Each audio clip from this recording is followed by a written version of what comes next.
Hey, welcome back to Métropole Grid. My name is Andre. Thanks so much for tuning in. I'm pretty sure it's June 6th, 2024, and I'm less sure that Patrick's microphone is connected to the stream in a way that makes sense. Patrick, Let's find out. Hi, hold my name on. is Patrick. Keep Oh, going. I let think I me. did it. Okay, yeah. Let me know if you can hear me. How you doing, man? I'm doing pretty well. Things are good. It's going to be a very stormy night, which I'm really looking forward to. Yes, Much as I try quite. to stay awake during a good storm, I tend to fall asleep easier uh, during a good summer stormy night than I do most nights. Everyone, I think, appreciates it. It's been really, really warm. It's really, really warm in this room. Is it really, really warm in your room? Yeah, I mean, I've had my ACs running a Okay. while, Yeah. and so it's nice. It's relatively pleasant in here. It's Nice. it's been worse. It's been much worse Okay. today. Yeah, it gets gross in this room. I think Patrick, you know that. Both Pat vocals Yeah, and very Dave much so. Yeah. confirmed. Hey, Eric, how's it going? I'm still feeling a bit froggy. My voice is a bit muffled and congested. If that's the case, we'll just have to deal with that. But Patrick, Mhm. glad to join me at least remotely. Hey man, yes. Hey y'all, how's it going? How you doing? I know there was a Tuesday event this Tuesday in Montreal, a casual Tuesday. I didn't go. I was still under the weather. Pat, you went. Mhm. I I saw did. this, not the standings, but I saw like the lineup of the corporations people were bringing. My God, what is a Tuesday casual night looking like? It's like mirror morph assets and Thule assets and Jinteki Mhm, traps. It mhm. is. How's your Tuesday night, man? Uh, I mean, I didn't do too well overall. I still had no real good. It was playing Netrunner with people who I like playing Netrunner with, and people I like hanging out with. Some of the decks I played against were rough. That rough. Hey, hold on one second, actually. Okay, I changed your audio source. We were hearing that, hey, Spark saying we can hear Pat, but there's a noticeable delay of audio. It doesn't match his mouth. It's a bit jarring. There's a chance that it's better right now. What'd you have for dinner, bud? I'm gonna I'm going to speak and I'm going to enunciate very clearly so people tell me if I'm still out of sync. Very good. Ethan, welcome to stream. Montreal meta absolutely based. Daria, by the way, saying I should be packing, but instead I'm here. What are you packing for, Daria? Also, Lucille dropping in the morning looks good. In sync BRE seems better now. Okay, thank you. Thanks for the feedback for sure. And Mm. Scarpy TV, which sounds like your name, Patrick, trying to It does, finish yeah. up some chores around the house, and then I'm heading online to make some decks with a friend of mine. We have a G&K next week for prizes too. Yo, let's go. Is it your first G&K or like first G&K in a while? I don't know. The G&K kit was it a G&K on Tuesday? What was it technically? Uh, it started out being a G&K, but then we decided we have the kit for a CO. Oh, Let's just no make it a way. CO. Wait, Yeah, it became a CO? it became a CO. I think people would have wanted to know if it was a CO. That's my guess. I'm I mean, excited it sure, became but a like, but CO. we did poll the people there if they cared if it changed what kind of tournament it was. Oh, I just mean people who didn't go. Oh, I see. Yeah, for sure. Scarpy Whatever. TV, also my favorite Name of the Wind based streaming device. That's a joke of It's you'll get it someday. I'm one gonna day. have you read those books eventually, and you're gonna hate them because Daijin, it's okay. It's okay to hate them. how's it going, Daijin? Super not. Hey, Bean Bean, how you going? The pre-stream music is really nice. Anyone know what it is? Who's it's by? It's by like there's about 100 tracks by different artists. If I hit the rewind button, we were listening to Time Stood Still by Mark Robillard, Peter Spacey's Magic Clipper, Moon by Light It On. Those are the 3 tracks I think that played. But it's a list of music that I curate and license, so it's not like you can go anywhere and exactly listen to that playlist. So it's Mm. not as accessible as you want it to be. Let's see. Hey, Solmir, how's it going? Hacking for OTG. Oh yeah, OTG's this weekend. Very exciting. First G&K since maybe 2017 or 2018. Oh, cool. Good for you. Whoa, yeah. Welcome back to the game if it's been that long, or maybe you haven't gone out to a thing. The game is in a fantastic spot. Mind you, 2017, 2018 is like the era when FFG stopped putting the game out. Mind you, 2018 was the last year, if I'm not mistaken. And Hmm. I think the game is a better place than it was back then, as much as like it doesn't have as much visibility because obviously it's not available in all stores, but maybe that Yeah. changes. Mike Shits has a deep cut. Understood that book reference of yours. Yeah. I also agree. I feel like the game is generally in a better place. Like I feel like there is a lightness to playing the game now that there wasn't there before. Like the fact that it's run by an organization that is so community and fan focused rather than profit motivated. Yeah, it's cool. Uh, Yeah, it's in a great place. I really like the game right now. Obviously, I'm biased because I work on the game, so I probably should have put that up Say front. something bad about NSG. Uh, I work on it. Oh, yeah. Yeah, there you go. Okay. I've always got a self-deprecating dig ready to go. I cornered him. Solomir says I've been practicing more games in my Sable and keep running to P decks. Yeah, Mm, Nichen's girlfriend just won, like, obviously ACC last weekend, or yeah, last weekend with a P deck. I don't know if that is the most popular deck up on NRNDB, but I imagine a bunch of people are trying to play it because it seems to obviously do something. I wonder if you're playing to that or just playing to a bunch of different PE stuff. I could see it either way. How's that matchup for Sable? I imagine it's not amazing. You had to touch a lot of cards in that matchup. Hope you're feeling better. Thank you, Logmanos. I'm definitely feeling better. Not perfect, but we're definitely getting better. We'll be perfect tomorrow, I hope.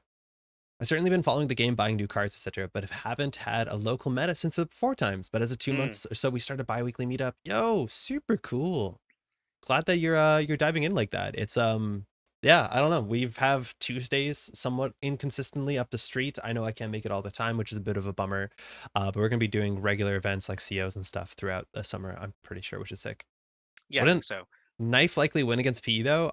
It's a possibility. It's kind of Y- hard. y- yes and no. I would say maybe depending on the PE. I haven't seen the particular list, but like if there's no ice in this PE deck, then you're never going to be recurring the knives, and you're probably going to be getting them pinged out of hand by all the incidental net damage you're taking, right? Yeah, but you can recur them, right? Only if you're bypassing ice. Oh, yeah. Yeah. I haven't seen any of those decks run like a lot of bypass besides like the 3 inside jobs or whatever. So actually, maybe it Mm. could get taxed out. Glad to hear you're feeling a bit better. Thank you, Jeff. Alex is saying, I was watching an old Ocarina stream you cast from 3 years ago, Andre. Your casting voice has really developed over the last 3 years, plus probably a better microphone now. Definitely a better microphone than 3 years ago. Definitely just the microphone. I don't know. It's a weird thing. It's like, I know I listen to, I've, firstly, 2 things actually. This is a really good segue. Patrick, what Mm. video number do you think this is on the Metropole Grid? Ooh, what video number? It's technically a Oh big my god. number. Technically, Yeah, Tuesday was a big number. This is not as big of a number. I think we must be like 600. That's my 701. okay.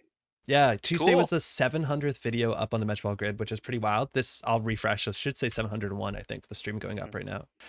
But yeah, it's a big number. Been doing this. Okay, this is the 700th one first. It's been going on for a bit. Still excited as ever to do it, which is like always the real treat. We get about 1,000 subscribers a year, so you can kind of trace Mhm. that linear growth on forever, which is pretty Uh, wild. honestly, you don't look a day over 500 videos.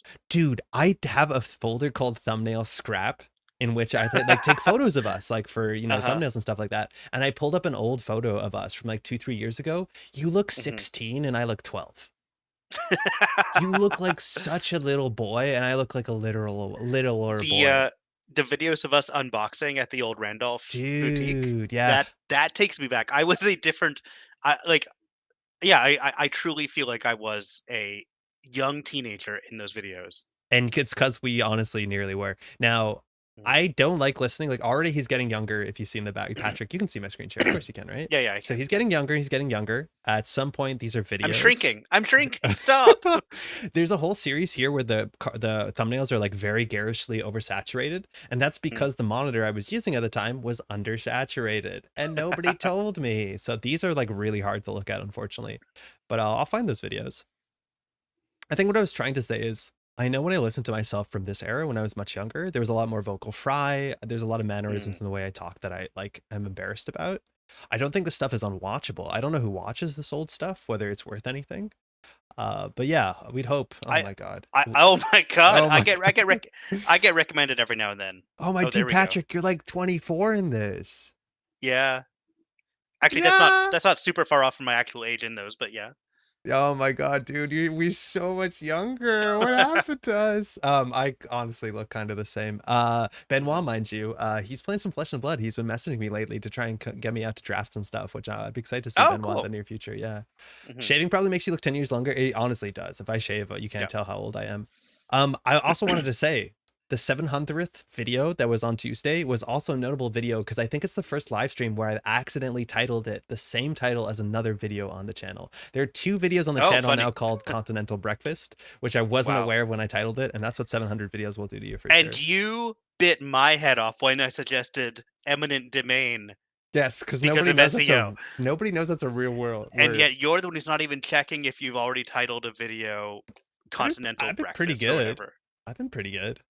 Yeah, Mhm. for those who don't know, you can watch these if you really want to find them. We're in, mind you, this is no longer a Randolph store. I don't know what happened. It's by a different name now. But Benoit here, he was the 2015 or 2014, I forget, North American Gen Con national champion. He was a really good netrunner player, and Mm. he started the Randolph Pub Ludique and the stores around Montreal many years ago.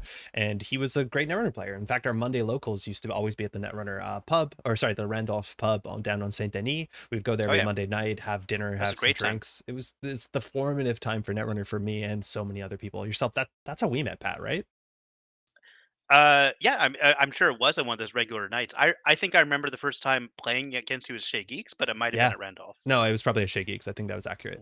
Mm. Yeah, Benoit was just such a lovely dude. We would sneak into the store. Mhm. Well, it was technically like his store, and we would record after hours. We even live Yeah. streamed once a tournament from this after hours. Do you remember that? Oh, Were did you you? there? No, I don't remember that. We played like a draft or something, and we played it Mm. at these big tables, which are like technically demo tables for board games. And so like Mhm. we sat across from them and we played events. It was only like 8 to 12 people because it's not that big at night, but like just such a lovely space. It's still open. It's up in Villeray is the area it's called in Mm. Montreal, but like still just a fantastic store. The people, they were really nice. The floating There cards were look cool. Thank you. we Sorry, Pat. we filmed. So I remember like I'd meet up with you at your place, Hmm. and then we'd walk to the metro carrying like all the equipment, like All the the equipment. tripod, the cameras. We'd set up, and then like the end of the night, I would get home at like 3 a.m. because Yes. we almost always ended after the metro shut down. I had to catch a night bus or something like that. It was such a weird experience, but I really loved every time we did it. What was honestly the biggest pain too is that Mm, these cards. So this one actually is FFG watermarked, but there was a certain era where they did not give us mm. FFG watermarked cards. And so we would have to bring them to the scanner at the store and we have to scan Oh all my the god, images and right. then put them on a USB stick and bring them down. And it was like, Hmm. it's really annoying. I knew that Paul Dean from a Shut Up and Sit Down moved to Canada. He didn't know he changed his name to Metropole and started playing Netrunner. I don't even understand that joke. How's it going, Esteban? I do know Paul I Dean.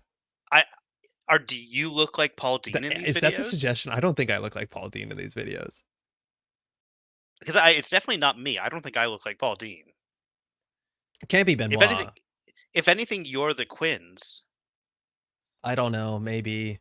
I like that comparison, but who knows? Mm. Speaking of demo tables, I heard NSG had like 10 demo tables at UKG this past weekend. Yeah, it was UKG this past I weekend, which is Yeah, sick. from inside, like I don't know what I can say from like inside industry, but it was a incredibly successful event Hell as far as like yeah. just a constant, nonstop demoing of the game, selling out of product very quickly. Like everyone Let's was like go. successful beyond expectations is what I heard.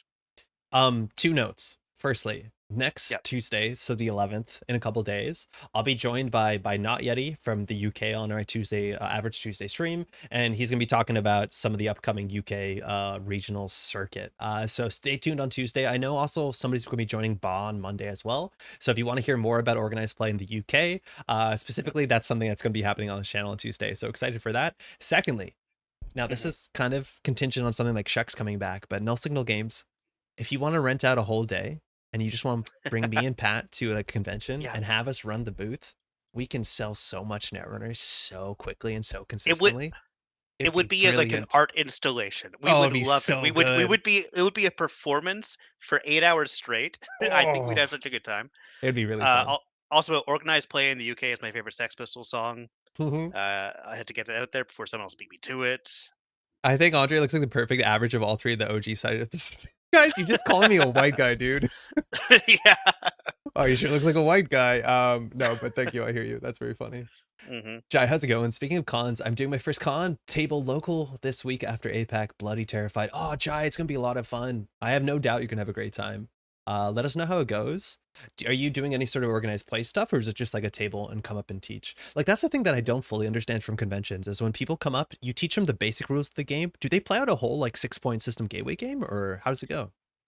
I had my own method for teaching when I was Yeah. demoing it at Shucks, which I thought was very successful. Like I would stack a deck, Oh, and I cool. would just like I'd kind of walk them through like, okay, see, this looks like a time where you should draw a card. I know what card they draw. I tell them, okay, now try running on this. And like generally, if they're into the Oh, first like 5 minutes of the teach, then I will play a 4 point game. But okay. I won't go to 6 points because that is That's still a don't have bit. time. It's like you just don't know how long this is gonna take. But 4 points, like okay, we can get a 4 point game done, and then I can like let them know what it feels like to win or lose or something. Probably lose because like I'm not gonna take it easy on them. Do they play against you or they play against each other? I imagine they play against each other. Almost always play against me. Really? I mean, at least at Shucks, the way the demo tables were set up was like You're the that. corporation.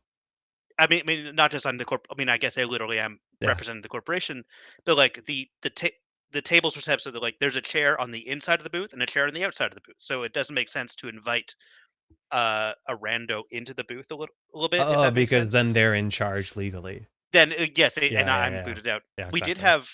I mean, we did like I was demoing with Clayton from Vancouver for a while. We had some huge successes where like we had a guy come in. I think he's still in the Vancouver meta who just loved the game so immediately that he did like he kind of took over demoing from one of us at some point. He's like, "Hey, can I play against this guy?" And we are like, "Yeah, sure, go ahead." And then Super just like cool. watch them play together. Like it's very fun. I guess so. Like there is flexibility, but at least the way I did it was I was always playing in a game that I was demoing.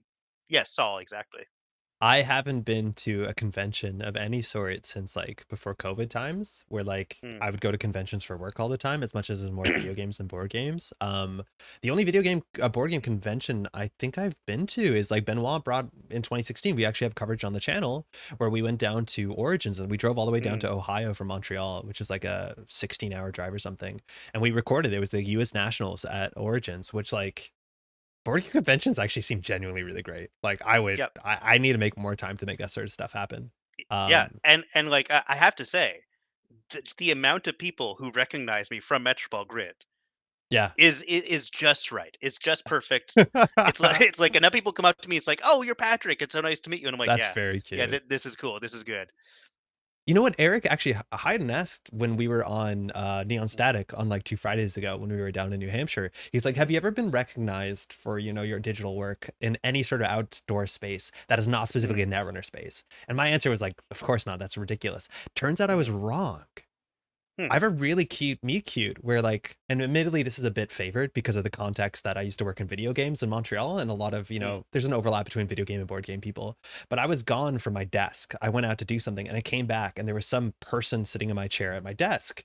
And I was like, okay, that's cool, but I kind of need my chair back. So I tapped on the shoulder. I'm like, hey, pardon, c'est d'accord. It's okay if I can have my chair back. It's my spot. And the person stood up. He's like, oh yeah, so sorry. I just didn't think you were here. Have my chair back. And then stop and turn around and be like, are you Andre from the Metropole Grid? And I'm like, yes. And that's David Tisserand, which like, man, I'm so Oh yeah, lucky of to have met course. that dude, let alone like that circumstance. But that's the only time I've been Mhm. recognized when the guy actually stole my chair and is like, oh my god, I watched you on YouTube, which is like the Ubisoft Netrunner scene was like really, Mm, really nice. I hope David and Ollie are doing well and everyone else there. Uh where is it? US Nationals 2016. Yeah, we were at Origins. It's all this coverage mm, here. Really good finals, if I'm not mistaken. Very, very good finals. The finals is Piranha Foods versus, it's underneath our heads. Piranha Foods versus Wizard. That's like Faust era with like wild side mhm. pancakes. Very, very cool netrunners. Literally just a couple months after the last videos we opened. Yeah. Board game conventions rock. Yeah, they kind of do. I definitely need to make some more time for that. Hey, Tyler. They are I fantastic. mean, Come to PAX Shep Unplugged. Shep Yeah. Sit Down needs to make time for Shucks. Is what needs to happen. I I want to go don't to think they're Shucks doing again. it. I don't think they're doing it again, are they? It's Shucks is almost definitely dead, Yeah. but I don't want it to be. Hmm. I don't want it to be. Teach Uh, I teach either McCorp 6 Point Games System Gateway or two people against each other where I coach both but make sure to make more experienced card gamer corps. I think Corp is much harder to play. And like I do think Corp, and this mm, is I imagine where you are, Patrick, as a corporation, you play a bit more like a GM, where like you set up yes. situations that are a bit like you don't play perfectly to make the game a bit more. Yeah, Way to it kill generally jokes. if it's like a teaching game or like a casual game, like I will like set up, I will create a simple labyrinth for you to try and move through. And like yeah, I play it like a GM, like I'm creating a puzzle for them to solve. Yeah. No, no Shucks, like they've skipped 2 years of Shucks Yeah. basically. Well, Shucks, Or that yeah, they Shucks it hasn't will existed. be skipping 2 years of Shucks come this October. And This is so it just nothing feels unlikely that it confirmed. No, I'm it's just nothing confirmed. like if they were And having they've it in yeah, October, we would have known by now. Is basically what's being said. yes, exactly. Yeah. So I Uh, don't think we're I saying would love, anything. We're not breaking any yeah, news. no, no, I would love to go back to Shucks, Yeah. but yeah, barring that, but also Shucks is like not a huge convention. It's also like a very nice, a nice amount of people to be like. I never felt overwhelmed by people there. Yeah. Uh, it was just a few thousand. Whereas when I went to like PAX East, I felt pressed in. It was a much bigger space and like a much more crowded environment. I would like to go to another board game convention that like, yeah, again, if we get to host a table at like PAX Unplugged or or an Origins or a Gen Con, that would be super fun. I think it would be a lot of fun for sure. Oh, they Gyro. did officially announce it? Okay. Oh, they did. Oh, they did say it was announcing. Okay. Gyro, I'm feeling a bit better. Not perfect yet, but definitely a lot better than it was last weekend. Thanks for asking. The problem with this convention is that everyone's always bored. Speaking of the perfect size, a lot of people are saying Shucks was the perfect size. I feel like Origins I went to was also the perfect size, where like it wasn't Mm, impossible to find a table. The library was like really generous. The mhm. food choices weren't super crowded. It was not bad. Don't click on that link for obvious reasons. I just still don't understand. Why are you allowed to have a message that says best viewers and that doesn't get like flagged by anything? Like that's ridiculous. Mhm. Anyways, Patrick, Decklist of the week. Have you seen it? Wait, hang on. Hi, Threshold. Netrunner newbie. Good to have you.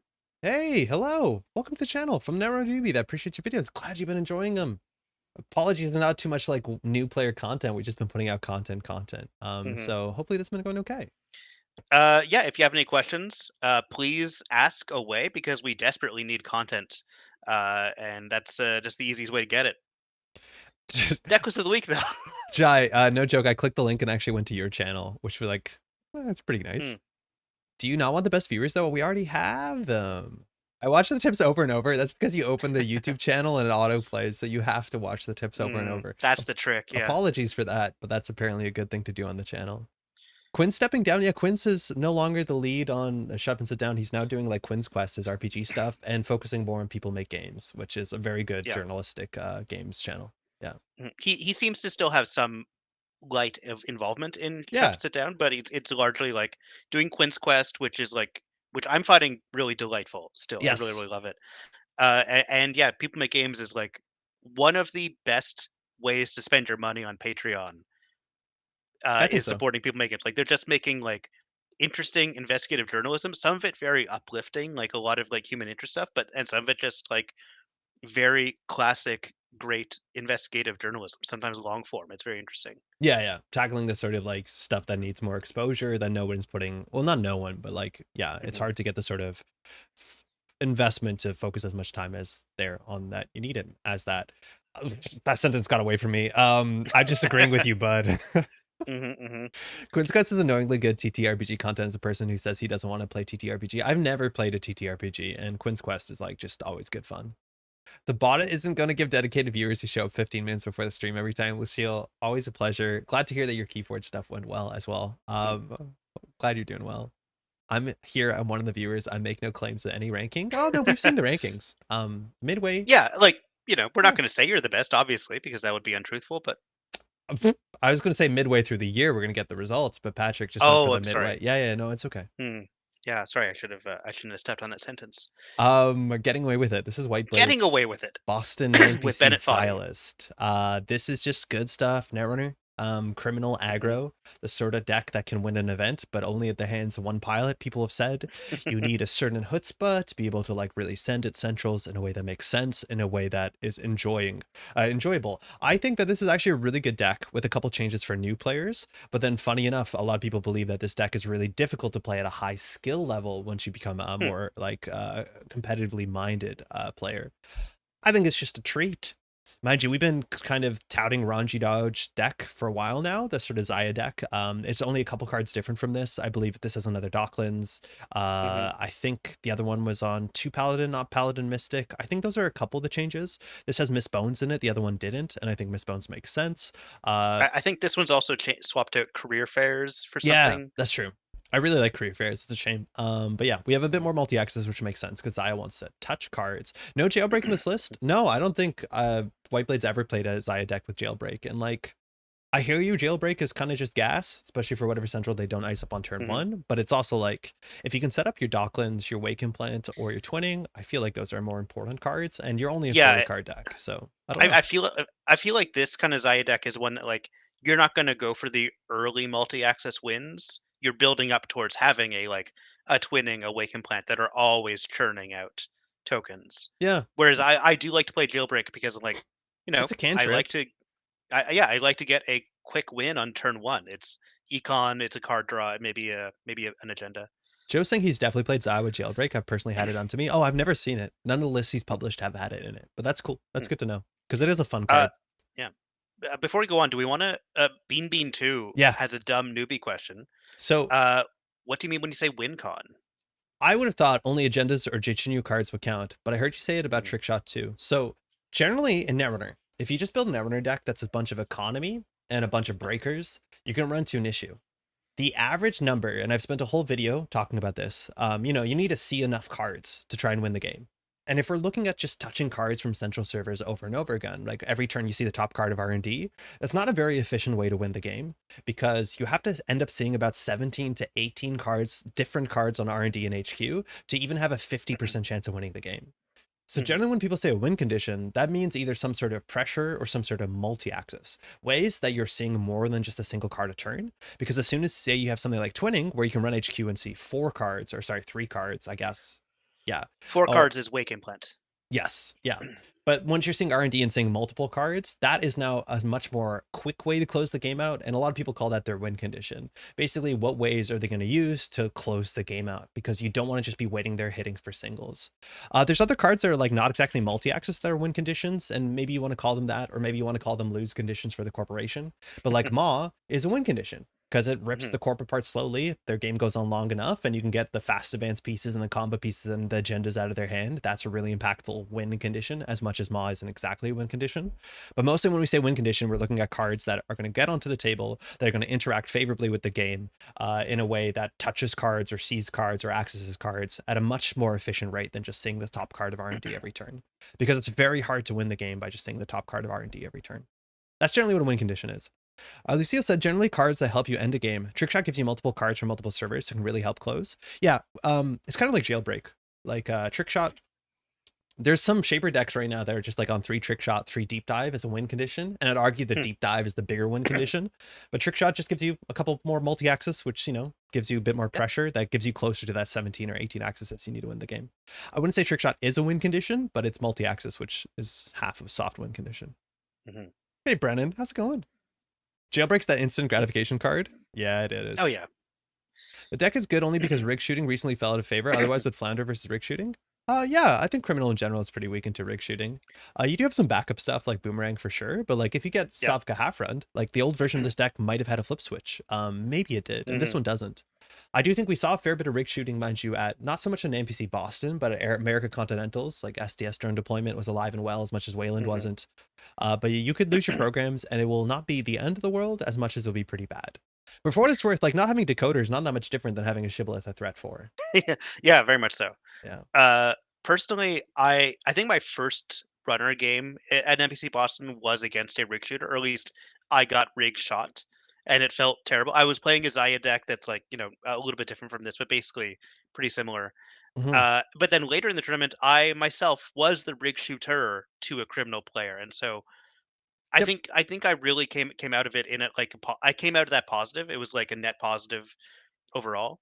I felt at a not -1 getting rig shot, but then Plus demolishing three. another player, it was like a +3. Exactly. You just gotta stay ahead on those points.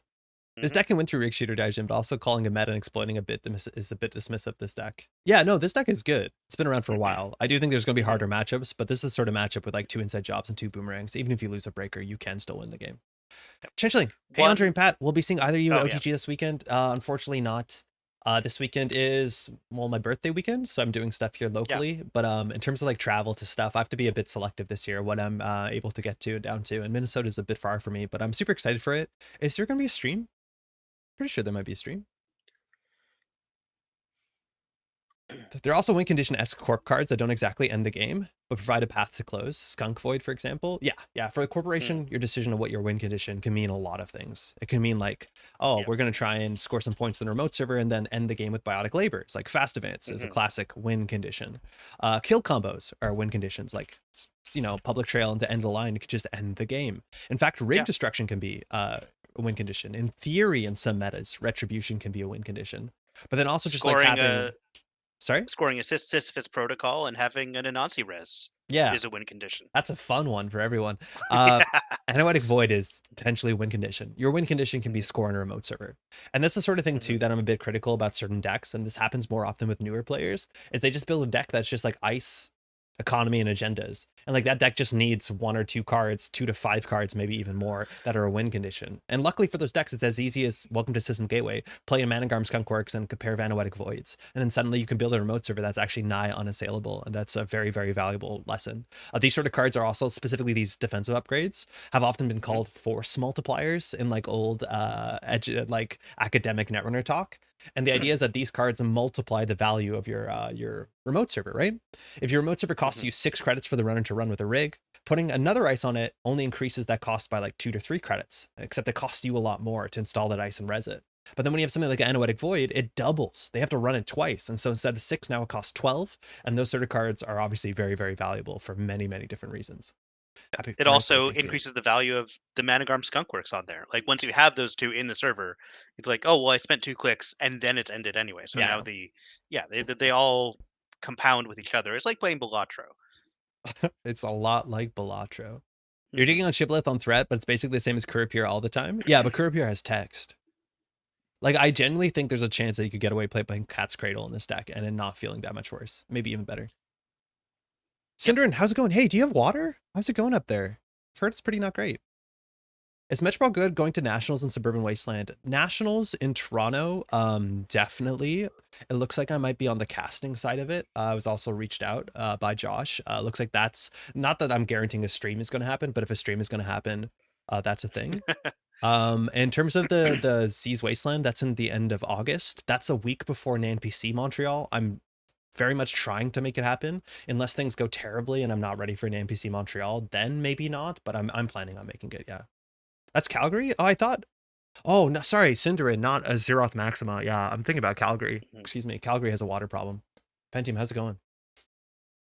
Reindeer a couple of days ago. Yeah, I don't know if you heard, Patrick. Calgary had a water issue, and they had to actually send out like a massive like phone text alert to be like, hey, do not shower, do not wash clothing, do not do anything. We need all the water we have left for fire safety services. Yeah.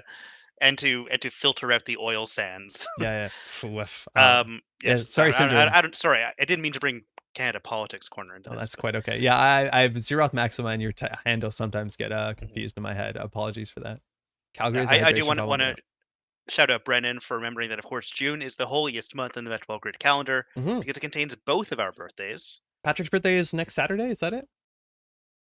Yes. I think it's next Saturday. Yeah. So wish and Patrick yours is next Wednesday. Yes, yeah, it's Wednesday. My partner, she's gone next weekend. She's going off to a thing, so we're doing all the celebrations this week. In theory, in Slovenian culture, it's like not good to say someone happy birthday before it's their birthday. Now, I know a bunch of people said happy birthday in chat, and I appreciate that, and that's totally fine. But yeah, that's happening next week. Is there a particular kind of misfortune that is attached to that superstition? No, not that I know. Okay. Yeah. Okay, we'll find out. I mean, you can come down to Cowtown Nats. Cowtown Nats is in 2 weeks. Like, I hope the water's back up for that. It's really quite soon. Okay. Want to play? Yeah, let's play. I look forward to playing this deck. I mean, Wretched. Thank you, Threshold. Back on track. Oh, I did want to shut this. I had this open when we were meant to talk about the 700th video thing. 2 things really quickly. Sorry for bookkeeping here. One thing that came up, somebody asked a question about this, and I really hope y'all know about this, because if you don't, I'm putting a lot of effort into something that's not that useful. When you're watching a stream, say you're watching this stream, all the links that I talk about in the stream, you have to go down here and hit this more, I want to say button in quotes. And when you hit this, you had all the deck lists and you have all the links. So if you're ever looking for something I've talked about, it's always down here. You just have to hit the more button. Second bookkeeping thing really quickly is that VODs on Twitch are now, sorry about the flashbang, are only going to be kept for 7 days. So if you're the sort of person who watches Metropole Grid for some reason on Twitch VOD instead of YouTube, which it's always up on YouTube immediately, that will not be there for that much longer. They'll only be keeping VODs for 7 days because I'm not an affiliate because I use Restream. So just keep that in mind. Cool. Cool. So links are in the doobly-doo, and come to YouTube for the VODs. Yeah, that's it. New runner deck.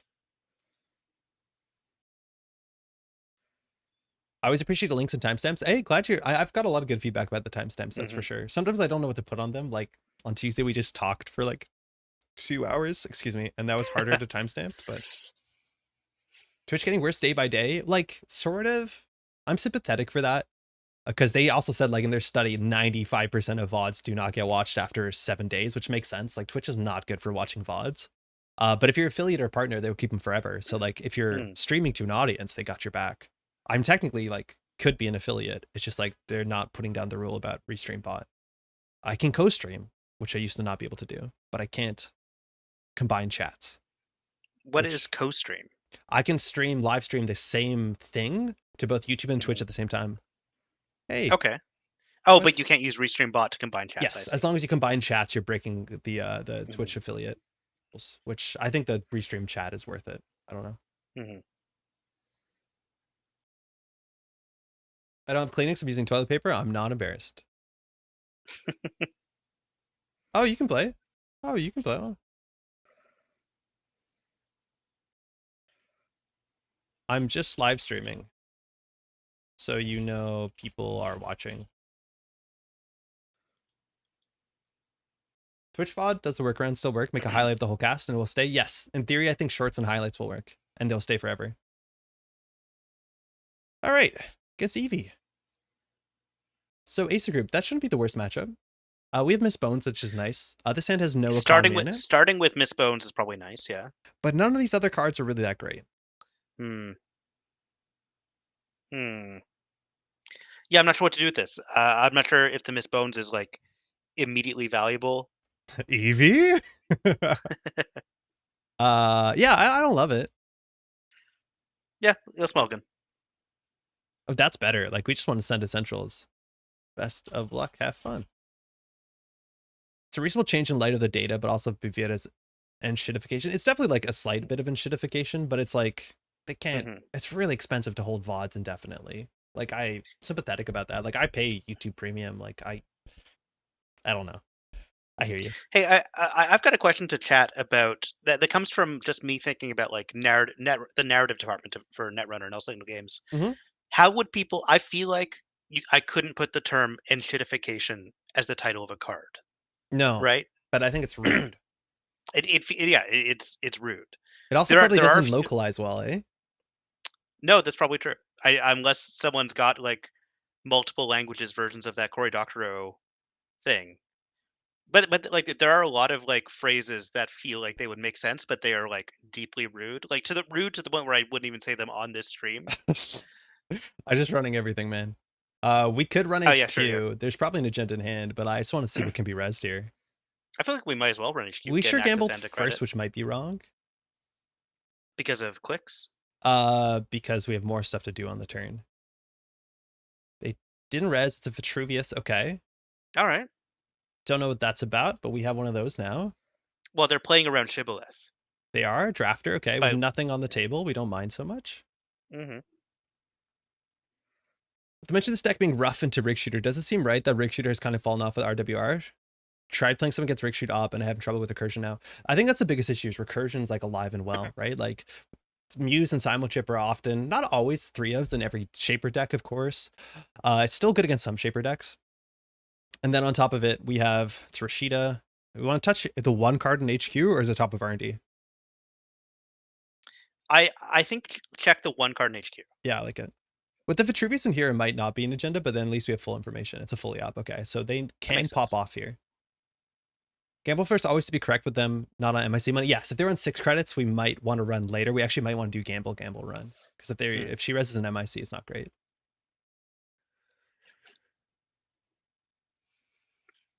Service degradation would be the non-swear equivalent. It feels like such an NBN card name. Yeah, it does.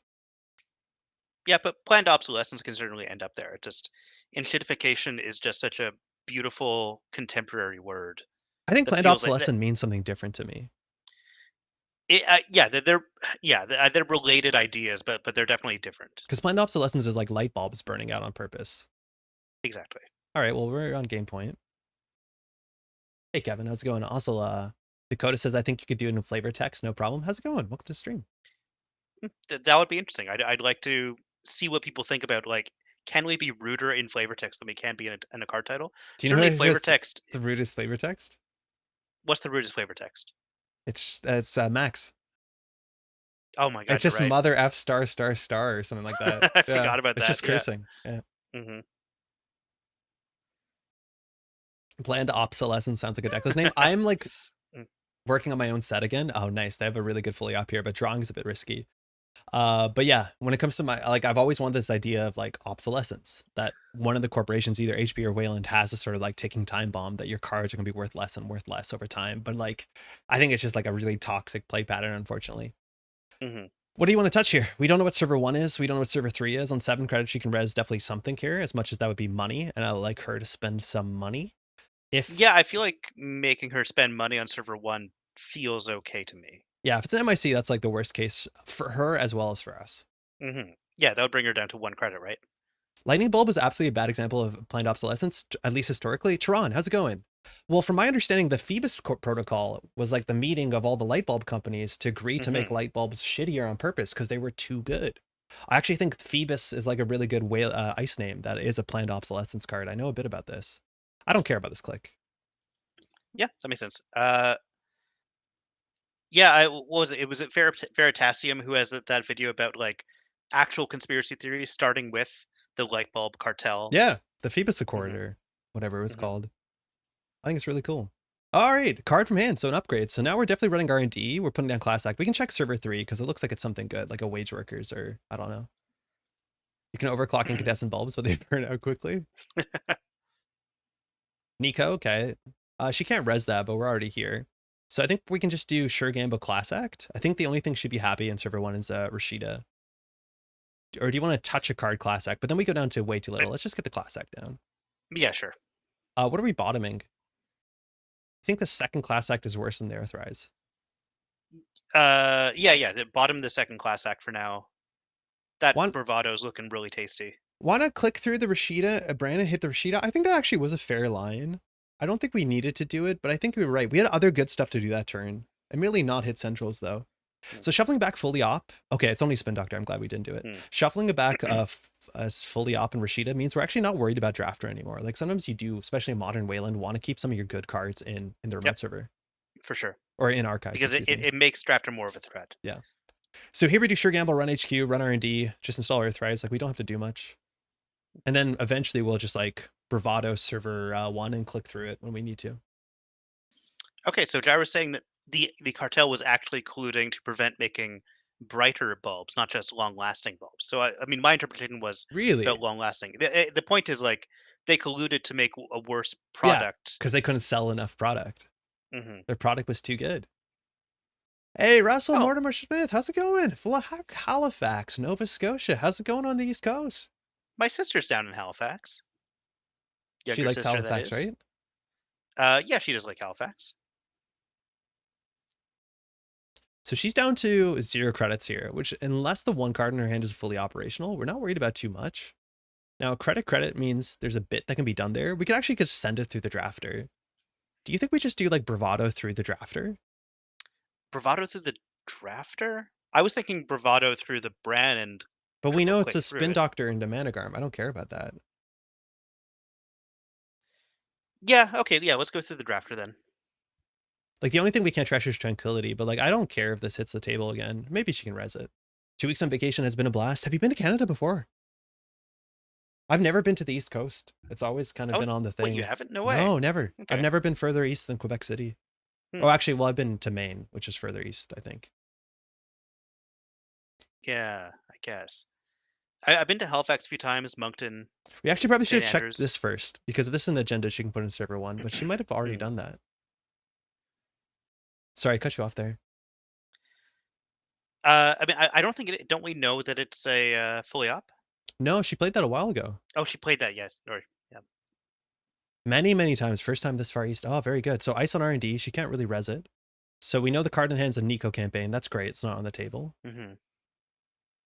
This could be the game. Because if she has an agenda, she has nowhere to put it. Working prototype. Yeah, we'll trash that for sure. Yeah, trash it. We're going to make a bunch of money. So we can run HQ to gain a credit. We can run R&D. She can't really res. If she res an ablative here, we're totally fine with it. So I think we run R&D, play Sure Gamble, play Earthrise. Actually, we should probably trash the Nico in hand. I think trashing the Nico in hand, because we're getting a credit out of it, like that seems fine to me. But do you not want to touch the top of R&D? Because we've seen only 2 agendas. Like, I think we might do HQ, R&D, Earthrise. I guess R&D is like chock full of all the agendas, but if we trash the Nico, we have to Sure Gamble. Okay. This feels fine. This is like we feel fully in control of this. Yeah. Working product design, I think planned obsolescence is less common than people expect, purely because people look for longevity, repairability, much less than new and sexy, unfortunately. Sure, but there's a lot of like effort to make repairability difficult. Like, I agree that repairability is important, but a lot of people go out the way to make repairability difficult. Install draw. Okay. So often you want to do that in the other order, because now we can see all these cards, and if she drew an agenda, she has nowhere to put it. Depends on the person. It's one of the first tips in your tips video. Do you want to just run HQC2? Then we can run R&D and then just set up. Really, we don't have that much to do. Yeah, I guess run HQC2. But I can't believe we have all 3 of our breakers in hand and no sign of installing them. Yeah. No reason to install them yet. Gatekeeper, Tattoo Bola. Okay. Good to know. Okay, Tattoo Bola is a fun one. Bravado R&D for 4 credits. Bravado R&D. Let's do it. So this could be an agenda. Like, we can install a Carmen here, but I just don't want to pay 4 to break draft. There's no ablative. Okay, well, she's bankrupt now. So she can install either from hand or a prototype or a Nico. Either one, we'll just install Miss Bones and run it, I think. Need to go to bed now, work tomorrow. We'll look forward to the VOD of my lunch break. Hope you both have fun. Win all your games. Thank you, Lucille. We care about the fun more than we care about the winning. Let it be clear. And it's easy to have fun. It's hard to win.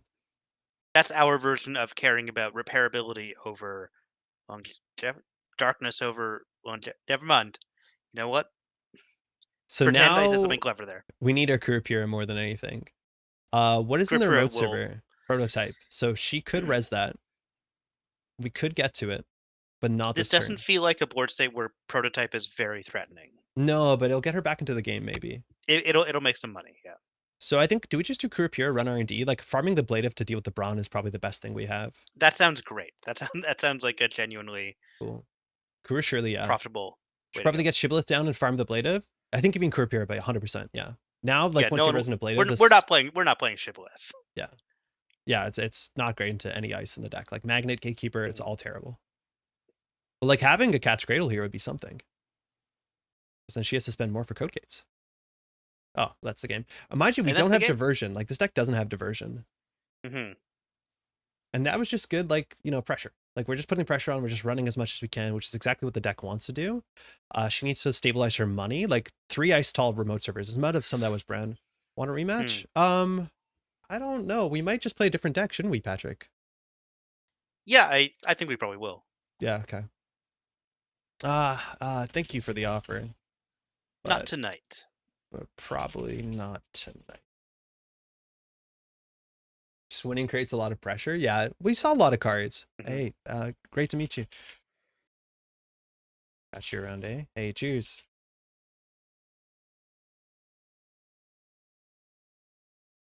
Okay. Yeah.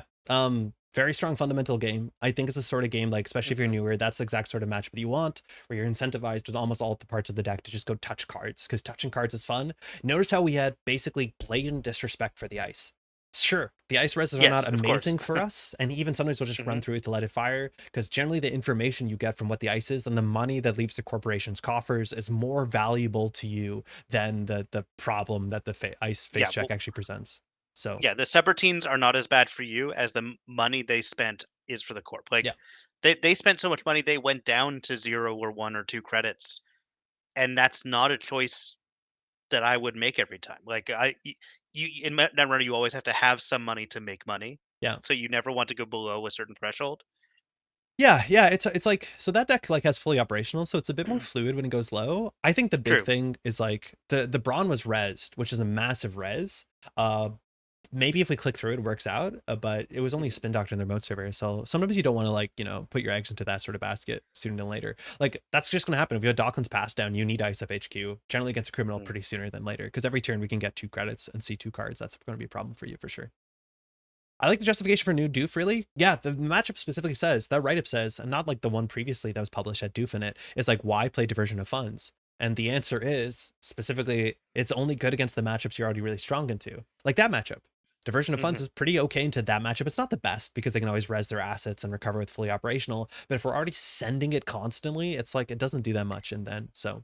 Yeah, and it's not like you don't need an econ boost from running HQ because you're already getting money from every time you hit HQ. So yeah, I can see it being less valuable here than other Crim decks, and then generally in Crim decks, I'm not sure if it's that popular right now anyway. Unless face checking Sisenton, yes. There's certain cards in which you can't face check into them. I do think Sisenton's such a blatant outlier right now into the game, even in Shinteki, which is like the only lethal face check in the game. And that bums me out. It really does bum me out. I'm really annoyed by it. You want there to be more lethal face checks? More, and they should be cheaper. And every No. faction should have them. No, Andre, no. Pat. I Sorry? say bring back a Cortex Lock. Bring back put Cortex it in Lock. Everything but Shinteki. Actually, this is a good transition because there's a really big conversation going on today in like a couple Discord servers. I want to be very clear that when we structure this conversation, Pat, I don't think you know what I'm talking about. Do you know what I'm talking about? No, what are you talking about? So I want to be very clear that this is a conversation about Bring Back Fairchild 3. It's a conversation about a decision from a tournament that's upcoming. And I just want to, this is like, I feel really bad about this conversation because it feels like if you have negative feedback about this, it looks like you're dogpiling on the tournament organizer made a choice. I want to be very clear. That's not the case here. We want to make this as much as like an, an academic educational conversation about what something does, as opposed to be like if we're excited for it, not excited for it. Darius says in chat, yes, Darius probably not had the best day today, and that's specifically what we're dancing around here. But I just want to ask you a question because I think it's a really interesting discussion, as much as I don't feel too strong about this. We love having discussions. Okay. So it was announced after like talking to some local people if they felt okay about it, and after getting enough buy-in, it was announced that at the upcoming Boston Boston it's like the East Coast Nationals, so one of the 3 American nationals that is being run by Daria in the Boston area is going to have open deck lists for the whole way. Swiss rounds. Yes. So the idea is how this works. So for those who don't know, in Netrunner, if you're playing double-sided Swiss or single-sided Swiss, in the Swiss rounds, so the first day usually, where you're just playing to make the top cut or not make the top cut and just hang out, you sit down against an opponent, you're paired against an opponent, and you have 40 to 45 minutes to 65 minutes, depending on double or single-sided Swiss, just to play out your matches. That's it. Now, once you get to the top cut, not only do the judges there do a deck check to make sure that the deck that you're producing lines up to the deck list that you've submitted, because you have to submit deck lists for tournaments of that size or of that competitive caliber usually. But then also, when you sit down across from your opponent during double-sided or during the top cut, before the match starts, you actually hand your opponent a copy of your deck list so that your opponent knows every single card in your deck before the game starts. They've also changed this somewhat recently, is that at any point in time during that match, you can call the judge and ask to refer to your opponent's deck list, just so that you don't have to remember everything and write everything down. You can be like, I forgot how many copies of this agenda or this fast advance piece, or do they have clot? Any of these questions that you can have, you're allowed to check. And the reason why, mind you, that changed is a bit clumsy, is that it used to be that you only saw the deck list in the first 2 to 3 minutes before a match started. And once a match started, people would take the deck lists away from you. And what a lot of players did is they would wait until time was called and then furiously scribble down everything that they've remembered to try and basically recreate the deck list or all parts of the deck list they care about. And obviously that's super inelegant. So OP was just like, you can just look at the deck list whenever you want. Yeah, let's just bypass that clumsy ruling so we don't make people forced to like recreate a cheat sheet in the moments before the game starts. Now, you also might be asking, why do you have open deck lists at top cuts? And I think it makes a lot of sense. A lot of these players who make the top cuts are usually in testing groups, and you want to avoid the sort of advantages players can get by saying like, oh, you're playing against so-and-so in the top cut. I played them separately on the previous day. They're playing a punitive Counter-Strike Isowak deck, right? Or that person played on stream, and then it's technically a disadvantage to play on stream because you've broadcast what your deck list is and your game plan and your strategy to the public, and you don't want that to be potentially a disadvantage when you go to the top cut. Yeah, it's hard not it's hard to say that you didn't scout at all. You scout Yes. accidentally, just walking through the table sometimes, Yeah. and then you face your opponent like, oh well, I know what the big surprise is because I saw you pull out the punitive counter strike on your opponent when they didn't expect it. Yeah. So I also think this is quite notable, and this will be a bit of the conversation. But if you ask me, I think there's a fundamental difference in the game of Netrunner between open deck lists and closed deck lists. I genuinely, when Hmm. I practice with people, I love playing open decklist Netrunner.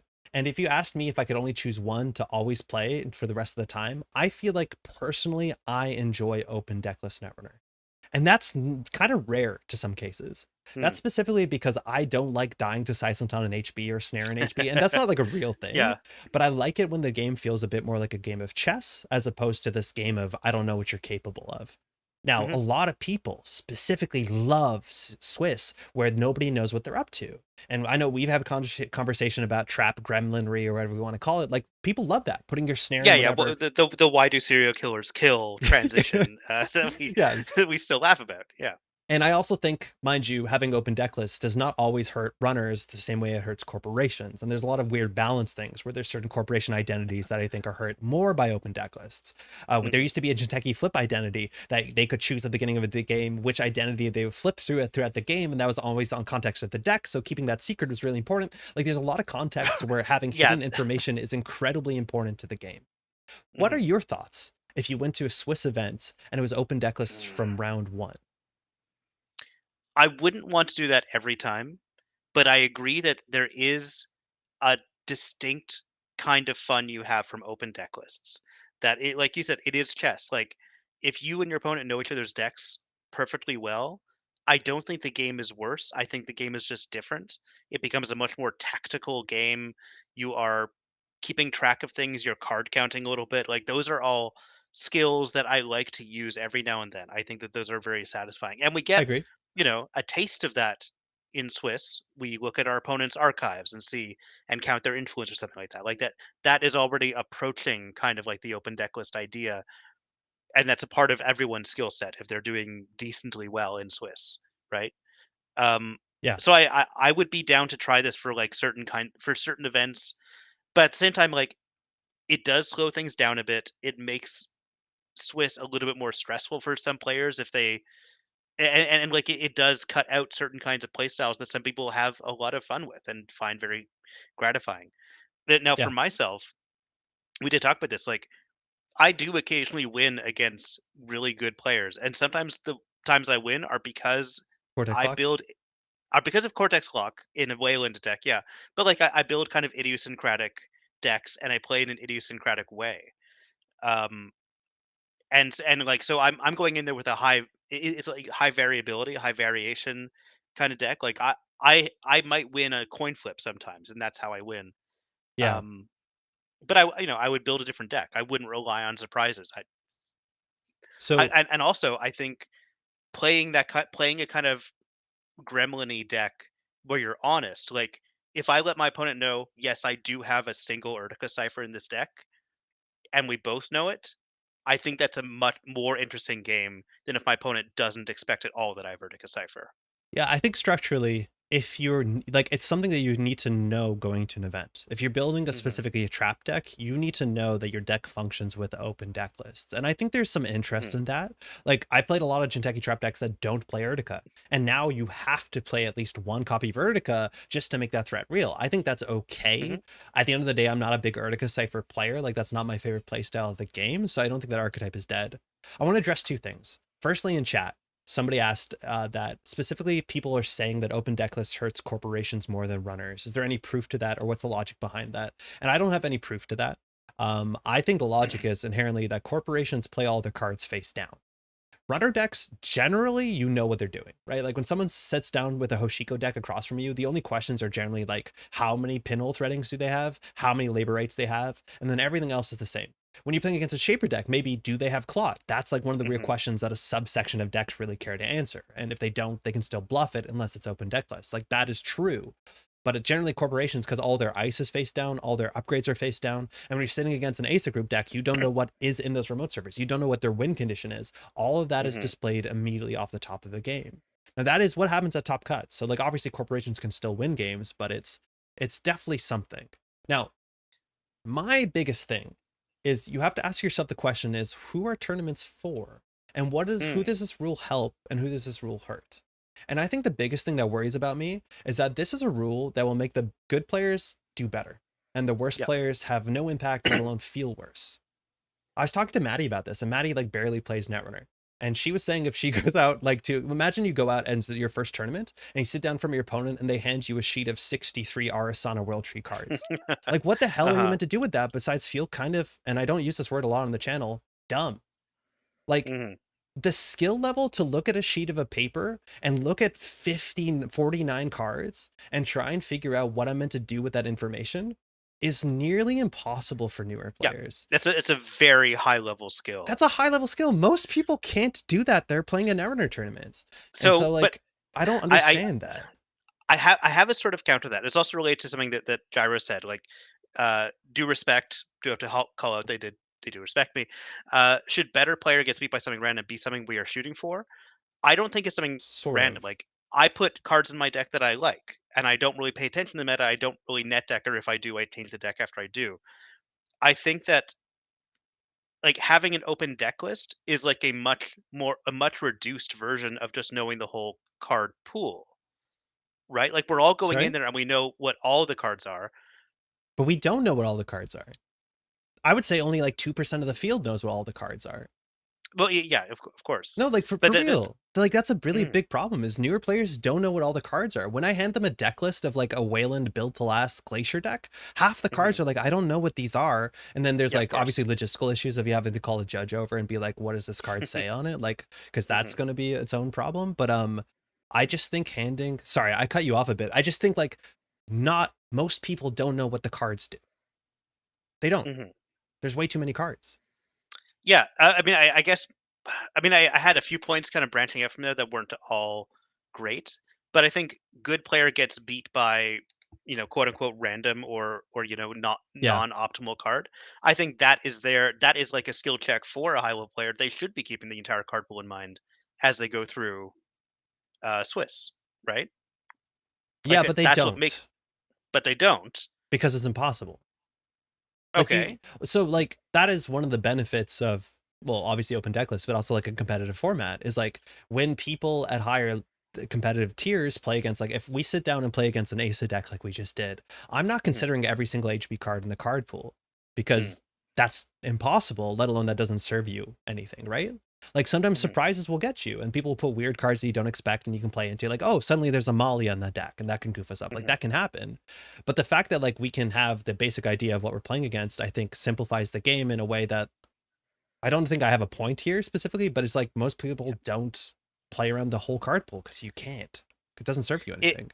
is my putting in my fun little favorite cards kind of equivalent to people playing their secret tech and bringing it to a tournament? What do you mean? Is that like you go into a tournament, you've read the meta, and you put a card into your deck that feels like it will beat the meta that you don't expect everyone else is running, and you bring that through Swiss, and you're really crushing Swiss because you specifically thought about a card to bring, Yeah, right? sure. Like, okay, imagine that we're all playing a copy Sadak in our deck because we want to trust Hmm. turning wheels. That's a card people might not expect, but now it's open information. I'd Hmm. argue that this card is still difficult to deal with, even with open information. Yeah.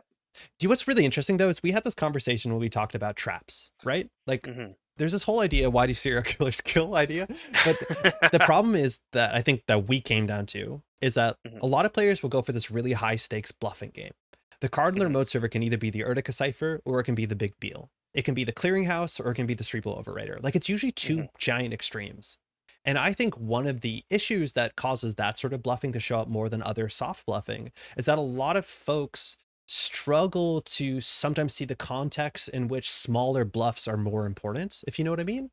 And I Hmm. think for what it's worth, like as much as Open Decklist is anti-bluffing technology, there's a chance that if people know that you have a Sadak in your deck, that changes how they play. Like if I play one copy of Archer, which mind you, we're gonna be playing Archer in a second in my deck or my Hmm. Stavka Half-Run deck, and I now know the opponent knows that, how does that change the game? And it should fundamentally change the game.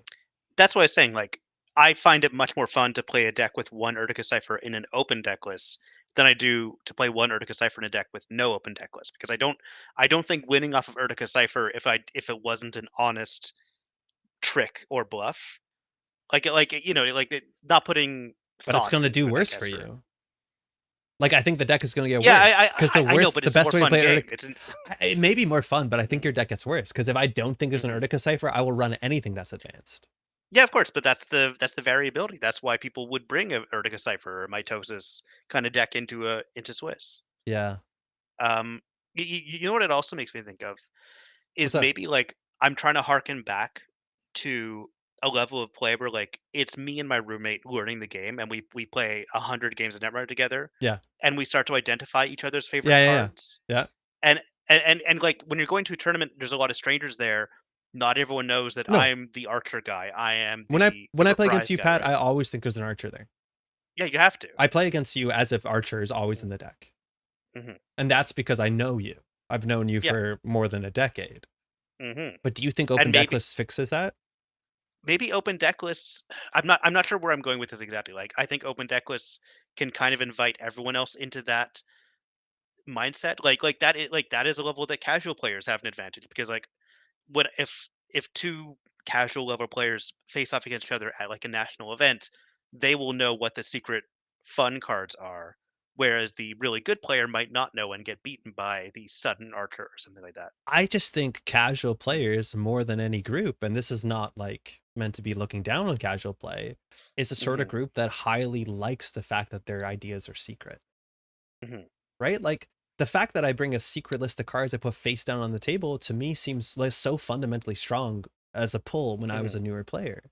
And I It, played it weird is fundamental to stuff. Netrunner, yeah. Yeah. Netrunner is a game that says you have secrets and information is valuable, and open deck lists does undercut that. I can see that, which is Yeah. why I don't want to play with it all the time. But Yes. but like if me and my opponent have like two decks that feel evenly matched and we know them by heart, that's also a very interesting, fun tactical game, I and I like agree. that. And I like more than if I'm practicing against somebody for an event, I want to play an open deck list. Because open Hmm. deck list and not if I had to choose one, I would only choose open deck list Netrunner. However, it's weird that I'm not sold for it for Swiss. I think Swiss is Hmm. exactly the opposite of that, where it needs to be casual and fast. People in chat are bringing up that it'll add a lot of time to the round. I think it will. That's true. I think it's Eh, hard because people don't know what all the yeah, cards are.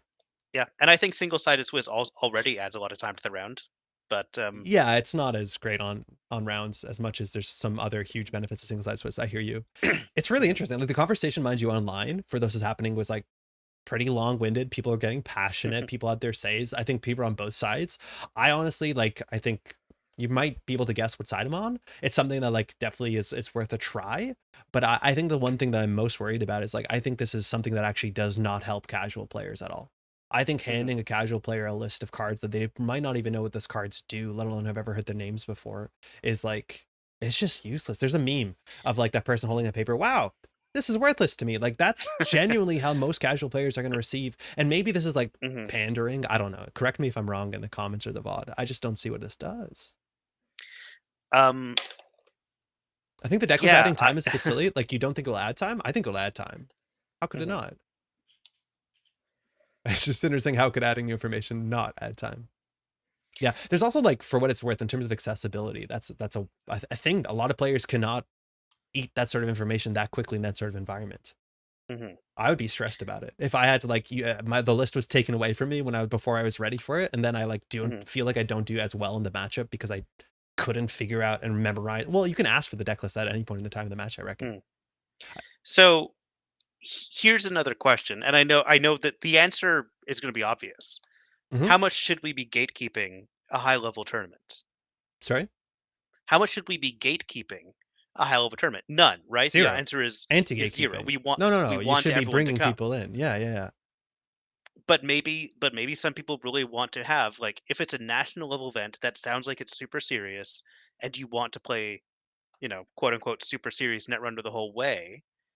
I'm not saying that that is like I'm not saying I'm pro that. I think No, no. I a hear you. different game would be pro that. I don't think Netrunner is the kind of game, and it doesn't foster the kind of community where that is really a thing. I don't see that Mm, angle so much. Like, I don't think the severity or like how seriously you have to take the competitive event itself. I think it's more so to me. I think a lot of people like intrigue and mystery is like inherent to the asynchronicity of the game. mhm. But I don't know. It's also like, for what it's worth, it does something to certain, like it has a balance impact on the game. It 100% Mhm. does, and I want to see what that is more than anything else. But don't we have the data from top eights Yeah, but top where eights Decklists are skewed. So top sure. 8, top 16 data is really skewed, and the biggest thing is like round 1 people pick their opponents. Hmm. So like the data is not that Mm. consistent. Like you can't get enough data, and let alone those are also That's true. top That there's a players. yeah. Yeah, I Hmm. just want to read real quickly. Obviously it's not the same, but I compare open decks to when you just give your corp runner deck to the other player on a casual night. You're playing Netrunner, it's fun, but it's part of the magic. Well, handing over a deck to someone I think is Hmm. different, because I don't know, but I do hand my deck over to people for sure. I think Pat hit the nail on the head. As a person who cares about secrets, I don't want open deck Yes. lists to be the only possible type of event, but I'm completely fine more prestigious events are open. Yeah, Hmm. like maybe that just comes with like at a certain like, because at Worlds, could you ask for deck lists when you were playing at Worlds? Could you ask for your opponent's deck list at any time? At any point, I don't No, think you could ask for so. your deck list. Oh, okay. Yeah, because I know you could ask for your deck list. Shout out to all the players reading Ride Suppression and a deck list and struggling to remember that card exists. Yeah. Yeah, And then exactly. there's a We lot of got a words reader. on it. Yeah, there's a lot of words on it.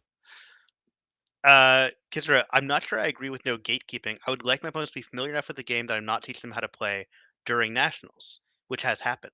So that is again something to think, because like I love seeing new players come in, and a big event is something that draws in new players. But I also feel like yeah, and I'm someone who loves teaching, and I love facing off against new players and being like a positive early experience for them. Except of course with the snares and the archers and whatever, we don't have to get into that.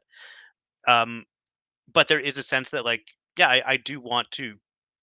I wish I hope to face a higher caliber, quote unquote, quality opponent when I go to nationals, but that's on me. That is partly on me. I should be if I'm a I good enough don't. player, I will face a better Yeah, caliber of player when I go to nationals. that and like there's a chance that these sort of like open deck lists means that you'll not get like, unfortunately, quote unquote, Mhm. cheesed by some weird stuff on like lower table round 1 against an opponent you think you, again, very negatively deserve a win. Like that Mhm. stuff like is shitty on like 3 different angles for sure, but I do not Mhm. think the caliber of play should be higher at a nationals. I think unfortunately it's like round 1, sure you can play anybody, but then as the day goes you should be playing against somebody. I think events should be for everyone.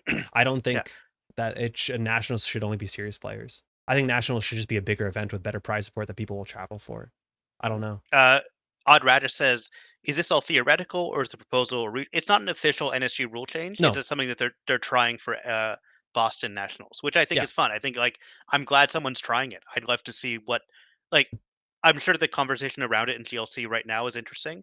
I'd love to see the conversation from the people who are there and Yeah. the people who chose not to go because of this change I don't know if anyone will afterwards. choose not to go. I don't think it's that big of a deal.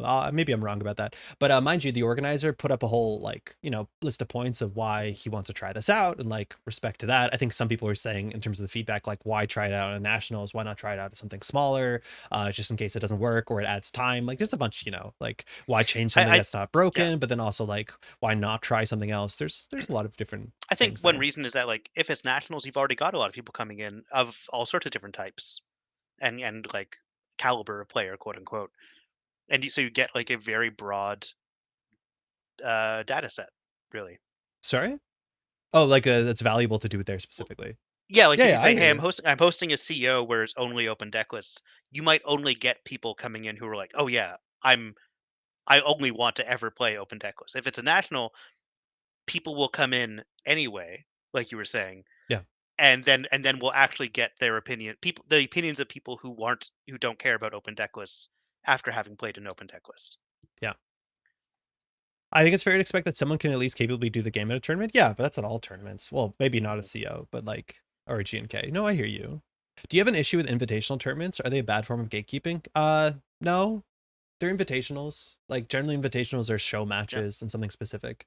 I think, I think that's probably the best form of gatekeeping, really. Like, it is yeah. because like those usually happen after like an open gates wide open event, and then you have an invitationals. Like, I think that's totally fine. Like not all tournaments have to be for everyone. Like, but if you're not Mhm. barred from a tournament, like there can be meritocracy based tournaments for sure. The top cut is an invitational, technically, sort of. Mhm. Not really. Yet anybody was point being, no, I don't mind those. There's enough like tournaments for everyone, I think.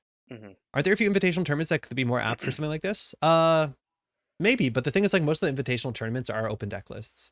Like, I don't know if Intercontinentals is, I think it is, but generally once you get the sort of invitational caliber, prestige caliber Netrunner play, it's always in open deck lists, at least modernly. It didn't used to be. I spend more time I in like. meetups playing teaching games than fun games. I want to be able to take out my community building hat, even occasionally just play the game. Kat, I totally hear you, and I'm hoping I that actually after round one, I sympathize with that quite a lot. But yeah, after round one, you should be more or less matched with people of your skill level, I guess. yeah, Intercontinentals is not open deck list. It's not, is it? Hmm. That's weird. Oh, isn't it? Huh. That is surprising. I assumed it would be. I used to have a testing partner once who Yeah. always asked me if I want to play versus a tier 1 deck or to quote unquote round 1 Garbaggio. Yeah, like if I'm going to casual event, I'll use like a meetup. I'll try and bring 2 decks, like something that's goofy Actually, and something yeah. that's serious. Yeah. From what I said, I would like to propose a different tier setup for decks. Like you either have a tier 1 deck or a round 1 deck, and those are very different types of decks. Round 1 deck. Yo, I don't know. I know some folks who'd get bad beats in round 1 after they think they'll cruise to round 1. There's some emotions there, obviously. An open deck and a closed deck league? I don't know about that. I don't think Netrunner should do that. No, I like where Esteban's going. I think we need a control group. I think we need to do like constant A/B testing. I I think we can figure this out. am excited to hear what people think about this. I think obviously it's not gonna like this sounds like a doomer. I think I'd be surprised if it goes perfectly smoothly because I think the logistics behind it are a bit difficult. I'd be excited to hear what people think about it, whether people's opinions are positive or negative. It could be positive. I honestly could see a lot of people more liking it. I do think inherently my thoughts are that it very, very specifically helps stronger caliber players more than it helps anybody else. One control league, one aggro league. Let's go. Open decklist is just the influence. Very good. Splitting players into leagues, is IMO not a good idea given our player base isn't huge? Yeah, no, I don't think that was a serious suggestion. Oh, okay. So actually, yeah, maybe the open deck list is just the influence. Like it's a very minimized version of this. Here's just some info. Is also an interesting way of doing it. Or maybe like open deck lists come out maybe partway through Swiss. Once you've already gotten to like roughly the table level you're going to be playing at for the rest of the tournament. Well, that's a weird like caliber. Like, what's your goal? My goal this tournament is to get into open deck lists, which is like the top Yeah. half or whatever. But I Uh-huh. think that's harder to police too. It's just like very much more difficult. Anyways, I was excited to see the conversation. I'm interested to see something change, like something different to be tried. Again, I know there's been a lot of like feedback, both positive and negative. As you know, I'm not the tournament organizer, but obviously be kind to the tournament organizer. If you don't think this is a great idea, please be respectful about it. I imagine specifically this person hasn't had the best day. I don't want to pile on that. I just want to have hopefully a conversation to hear what people think about it because it is fascinating. It's very fascinating, and I'd like to see both sides of it for sure. You gotta tell me all the spiciest cards. Yeah, you gotta tell me the cards I'm gonna be upset about. Yeah. Well, when it comes down to like, I'm also almost always going to be in favor of experimenting, and this sounds like a fun experiment, and I'm very excited to see what the reactions are from it. I love to disclose my Asmari list is on Neurospike, not like it doesn't give away I'm not playing Tightrope. I think Asmari is one of the like big losers to like open deck lists. Knowing that your opponent's playing Neurospike on before the game starts is like you can change how you mulligan. Like it's wild. Like understanding what op deck you're playing against. Like there's certain IDs that like lose so much power level. That's true. There's so many different flavors of a given ID. Yeah. Yeah. There's actually like it has a huge impact potentially on the competitive meta that I would not play an op deck and be like, oh, I'm going to play assets, and they think they're mulliganing it to beat envelopment on their own server. Yeah. Ooh, die. I think Vampire the Eternal Struggle has a not universally adopted system where before the finals there are random cards revealed from each deck. What? That's fun. Like before you even do your first, or like you do your shuffle, you do your cut, then you deal out 5 cards, flip them face up, like okay, now you know these are 5 cards I have in my deck. But imagine I you see just 5 see like cards in your deck. Tracer gambles. Like, what's that gonna do? It could be. You Yeah. could get totally different values of information. Yeah. But I think it's very silly, but I like it. But was this not arbitrary power that multifaceted IDs enjoyed? Who's to say removing it is bad? I'm not saying it's bad. I never said bad. I just think it's going to have an impact on certain IDs for sure. Like knowing that the outfit is on like punitive or knowing the outfit's on big deal, like that has a huge impact on that matchup. I'm not saying it's bad, but like it's just like something you can't just change a knob and expect no changes on how the gameplay plays. Yeah. 5 Matrushka. Oh, yeah. But do they have a 6th? I don't know. 2 Do I want to risk it? You play 2 J Chinyo. Outfit's probably in both. It's hard to play both, I think. To suggest doing an Ashen Epilogue is half open deck lists. remove the top 5, they can see those cards. 4 Botulus. Oh no. Speaking of Oppat, Eminent Domain. This is a card that like Eminent people are Domain. playing, and it's seeming really cool. I was Eh, saying on stream on Tuesday, I just enjoy more than anything watching Tuno play anything, let alone specifically Op, because it is Yeah. just like incredibly good at producing board states at such weird angles, and Op is the one ID that can do it. I've never played this card yet in a way that felt good. I No, me tried to neither, move him actually. and cut it and thought it was terrible, but like clearly getting archers on the table or a hostile architecture is like one of the best things you can do.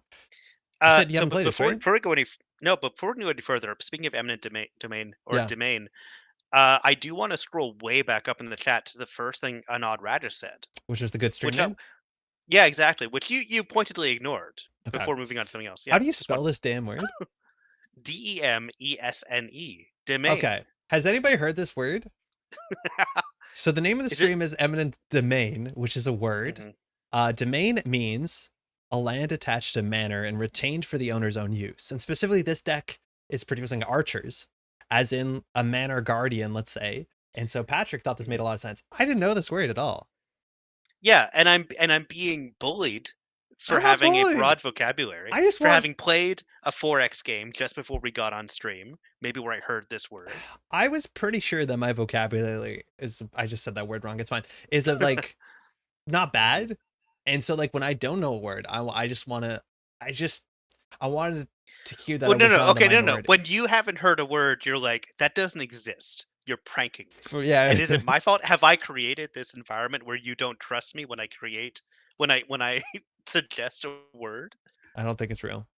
I think I learned it from reading some Fey adjacent fiction. Hmm. Demesne. Definitely thought you pronounced the S in it. Yeah. Once again, I'm Demesne. being attacked for presenting new ideas. Yeah. Anyways, burn the heretic. So we're gonna get some archers res. This is a 49 card deck. It's op. It's playing SES drone deployment, so we're definitely on some of Mhm. that what's called rig destruction. I think we're gonna do a terrible job playing this. I don't think we're gonna play it well because the lines that it plays are very Sure. strange. It's like not something I think you can pick up and Thanos. like nail on turn 1 Hmm. when I create Freudian slip. Uh it's also on this like really cool card that we saw more of at this event than we had in a long time, which is Vlad Grid. Oh, Vlad Grid, interesting. I Yeah. think install advanced Vlad Grid is basically Bologna because either they have to run it and pay Bologna Yeah. credits, or you get a nice agenda. That's my Hmm. way of looking at it. But very specifically in this deck, not only does it work technically with Holloman, sort of, not only is a 3 cost you can get instant speed, which is kind of nice, but and I'm only surprised there's one of them in the deck. With business as usual, you can actually fast Hmm. advance on top of Vlad grids because you can Yep. install, you can business as usual 2 cards, then you can advance the Vlad grid and you can score at a 3-2 or 3-1, and sometimes you can Yes, do because even more. basically both of the advancement tokens, which you fork onto two different cards, Mhm. end up going onto the same card anyway, which is nice. Yes, which is really, really cool. So that is a Yeah. combo that was always on the backlist of things we want to try out. I still think playing 3 Vlad Grid and Pravdivos, the bit 3 business as usual, is like probably a Mhm. deck worth looking at. The problem is then we have to play Pravdivos, and I don't want to do that. But otherwise, we have the ice we think we do. We're on border control, of course. We have 3 costers, 1 costers. We have Afshars as a 3 cost code gate. Not the most powerful ice in the format right now, but it's still an option you can pull. We have 2 archers. And mind you, if you Mhm. do score at an eminent domain, you can just get it from your deck for no cost, including no additional cost. So getting an archer on a remote server is genuinely difficult for just about everyone to deal with, barring the worst case, I think, is getting through it with what's it called? The slime mold, Fizzarum Entangler. Oh yeah, sure. If that's the case, you can maybe Eh. have a virus, but like that's not that Mhm. easy. And even then, we'll see how it goes. Otherwise, we're on the sort of like tempo assets. We have a single corporate town, which Mhm. is a very spicy include. This is another card you can get with Eminent Domain if you score it That's a very out, spicy card. or you can just So like res it. one interesting thing. Okay, so can we go over eminent domain Yeah. again? Because this doesn't remove additional costs, so you are still forfeiting agendas for the archers for the corporate towns, and it's Oh, weird to see that in a deck where you're not. no, you just do this. You're not expending it, you're scoring it. Oh, that. Oh, yeah. Sorry, I was looking at the Yeah. the expendable part. Yep, You can my still do mistake. the expend thing. Like if you have a, Mhm. a hostile architecture in hand, it's still fine. Mhm. Like you That's can still get a yes, boarding yeah, that's control. still It's fine. okay. Certain decks will do it Mhm. better than others. Like getting a Sand City grid out for like 1, that's fine. But more often Mhm. than not, we want to score this early to do that because that's really, really Yep. good. Yeah. Okay. Yeah. That's actually true. I was just misreading the card completely. If only we could have made Uh, I, Bologna with bones. I was distracted by Bean referencing Matt Colville, and I realized I haven't caught up with his videos in a while. I did not finish. I need to still listen to the rest of his Lord of the Rings reading. I was really enjoying it. Hmm. Anyways, Powers That Be is cool. Brings back those assets. We're on 3 Rashida. Maryland campaign is a powerful card. Svigator is a must trash, that's for sure. Hearts and Minds. People aren't trashing this. I don't know why. You have to trash it. It is just a win condition. This card is just really, really good. There's no punishment to trashing cards besides the single hostile architecture or falling behind, which is the one thing the deck wants to do. It's inherently like a tempo asset deck, and you want to score forward, and you have a lot of cards that snowball a bit. So that's the idea. We'll see if we res a corporate town. We'll see if we res a couple archers. We obviously have a Hollowman. That's important to keep in mind as well, and we'll go from there. Yep. And this deck, unlike some asset op, it doesn't have like an urban renewal. Like it's not Nope. really pressuring you It's not hurting in you. that way. No, because Rikoko left. So once Rikoko left, like Right, yeah, of course, Rikoko damage, left, yeah. like incidental damage matters less. Urban renewal combos matter less. You have the Oziev, I guess, but Yeah, that's but it's just a good you know op that card. that also does op stuff exactly. Mind you, in the finals, I do believe Nietzsche died to Naziev by just not having cards in hand, which is like a line that sometimes sneaks up on you for sure. Yeah, I love that. Yeah. I've done that with op quite a few times. Import deck. I have like I make very unfocused op decks. It's like a little bit rush, a little bit rig shooter, a little bit kill. Yeah. It does none of them Yes. well. You do have a but, really like, unfocused op deck, that's for sure. Usually. Yeah, but like I have managed to win through all of those different methods at different points. I'm always satisfied with that. Again, I do well in Swiss. Did you And read then Asterix and Obelix growing up? no, I didn't. I know some people who did, but it wasn't one of mine. So my parents learned English in Europe. And one of the things that's like massively translated and spread is like one of the very syndicated across language things is Asterix and Obelix. So they would recommend it to me because my dad read a lot of that stuff either in Italian or I don't know if it was translated into like Serbian potentially. I don't think it was in Slovenian. So we could read this a bit because it isn't a language I guess we understand. So you have Asterix here. He's the guy in the yellow hair, and he's saying, I don't know why it's all crossed out like this, but he says, Je vais essayer encore, vous prendre nous dans votre bateau. So he's saying, I'm asking you again, can you take us in your boat? Is that accurate, Pat? To Anglos understanding French? I need to read this on my own. Ça ne marche. I'm having trouble reading the image. Je vais essayer encore vous prendre nous. Yeah, I'm asking you again, will you take us in your boat? That's what I'm reading. The two dogs are sniffing each other, and then he says, Ça ne marche pas doesn't work. Je ne dois pas mettre mes slash et mes circles au bon endroit. I don't know exactly what that means. It says it doesn't work, but I can't put my slashes and circles in good endroit and good lands and good. What does that mean? I don't know. There's the slashes through the O's. I don't know. Because the slashes and the O's, like the Dalmatian is speaking with slashes and the O's, but then the little Asterix dog, I forget his name, doesn't have the slashes. So it seems like it's a language barrier of some sort. And then they're both woofing at each other. That's what a French woof looks like. Wah, wah, wah, wah, wah. Idefix is definitely Idefix one of my favorite. One of my favorite like idiosyncrasies with languages in general are the way onomatopoeia changes with the language. So strange. I love it. Certain animals speak different languages, that's for sure. And then at the end, the two dogs are having a great time, and Asterix says, I do not know why, but I find this very vexing, I think is how it translates to. I can't place my diacritical marks in the right places. Hey, juggler, what do you mean? I think it's a really charming thing about this is like all the characters in Asterix and Obelix largely have like pun names, and those are translated into different languages. Like the bard that's really annoying, his name in English is Cacophonix, like a cacophony. But that is like a joke that in every single language that Asterix and Obelix is translated to, they've made it work by just having some word and attach affix to the end, which is fantastic. super, super charming. Because of course, like cacophony is based on the Greek word, so languages that have borrowed that can probably use something similar. But then there's going to be a lot of Romance languages as well. That's pretty good. That reminds me of one of my favorite examples of game localization is Bulbasaur. Yeah. In English, it's Bulbasaur. In French, it's Bulbe Bizarre. Which is, it sounds the same, yes, but it's a different meaning. But it's still doing the Pokemon name thing, which is great. Do you know what Psyduck is in French? What's Psyduck in French? Psychoquack. That's my favorite. I really like that one. That's really good. I can't place my diacritical marks in the right places is what Asterix is saying here. These sort of marks. I don't know what this is, the context of this, but okay, Bao. So I thought I'd tell an echolalic puppies in the server that Bao is telling for Bark the follower 2 weeks when more or less like this. Okay, there's a story behind it. Psychoquack is so much better. It's really good. It's really, really quite good. Let's give it a shot. Asterix and Obelix was sick. I liked it a lot as a kid. We're a corp. We're corping. We're going to be playing up. The gyro. Let's go. Ari. Okay. 45 card Ari, so probably not World Tree. Thanks, you too. Honestly, I love having 4 border controls in the opening hand. I'm just keeping it because like Yeah. our best play is often like border control, Eminent, domain, credit. Like we could double ice it, which actually might be correct. Not that we can res both of the ice, but like you just want to score an Eminent domain to get an archer as soon as possible. Double ice it with. Do we double ice or do we credit? I think double ice. I think that's the funnier option. So if we res this one and it fires, that's totally fine. What do you get rid of our border controls?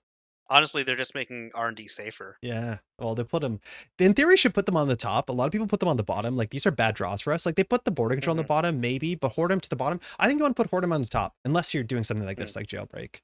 Mind you, we have 3 SDS in the deck, so, like, this run is actually pretty safe. Okay, we lose that. That's not good. Well, okay. Poison Vial. Oh, shit. So this is Poison Vial Slap Vandal. That actually does deal with Archer.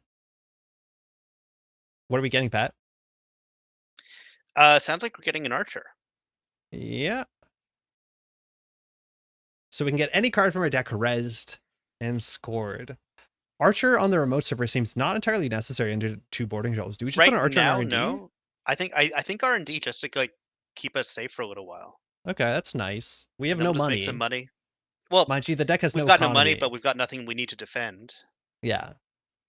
Maybe there's a chance we need to put this on server 1 and just jam into it because we can't afford our second ice res, and then that means we need the Archer to stay. So it actually might have been right to put Archer on server 1 and then just like top deck a Rashida, hopefully, or some economy like a Svigator and put it behind it. Because like I don't know how we recover. Anything we top deck, we can't res for 4.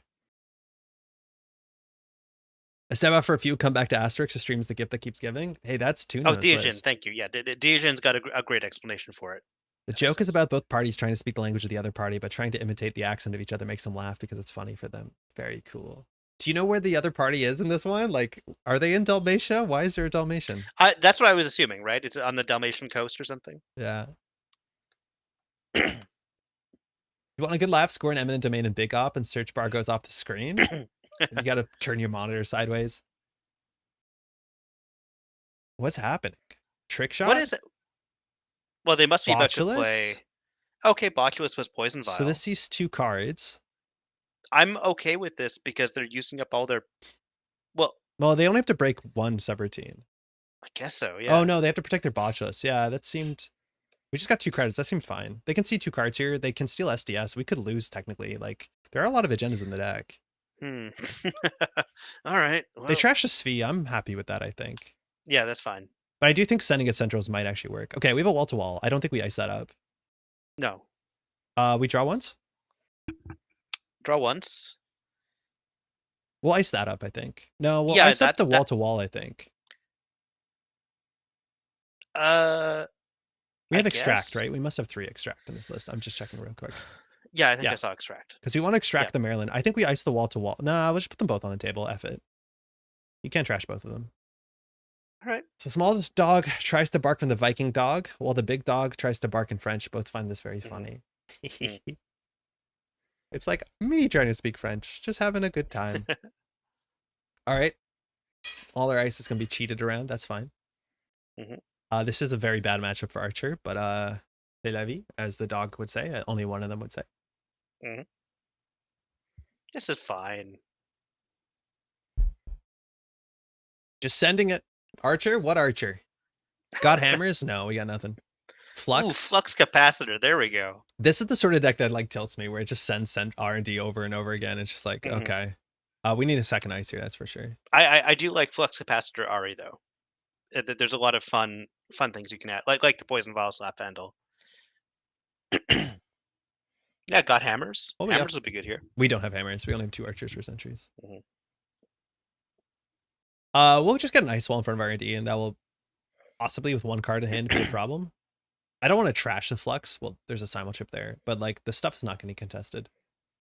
Only had ice that can't be entirely broken. Yeah. Bad idea. Yeah, that's Dida as the F idea. As much as we have no audacity, so that has to be on the table. All right. So in theory, we could have only res the wall-to-wall. I think here we want to draw a card.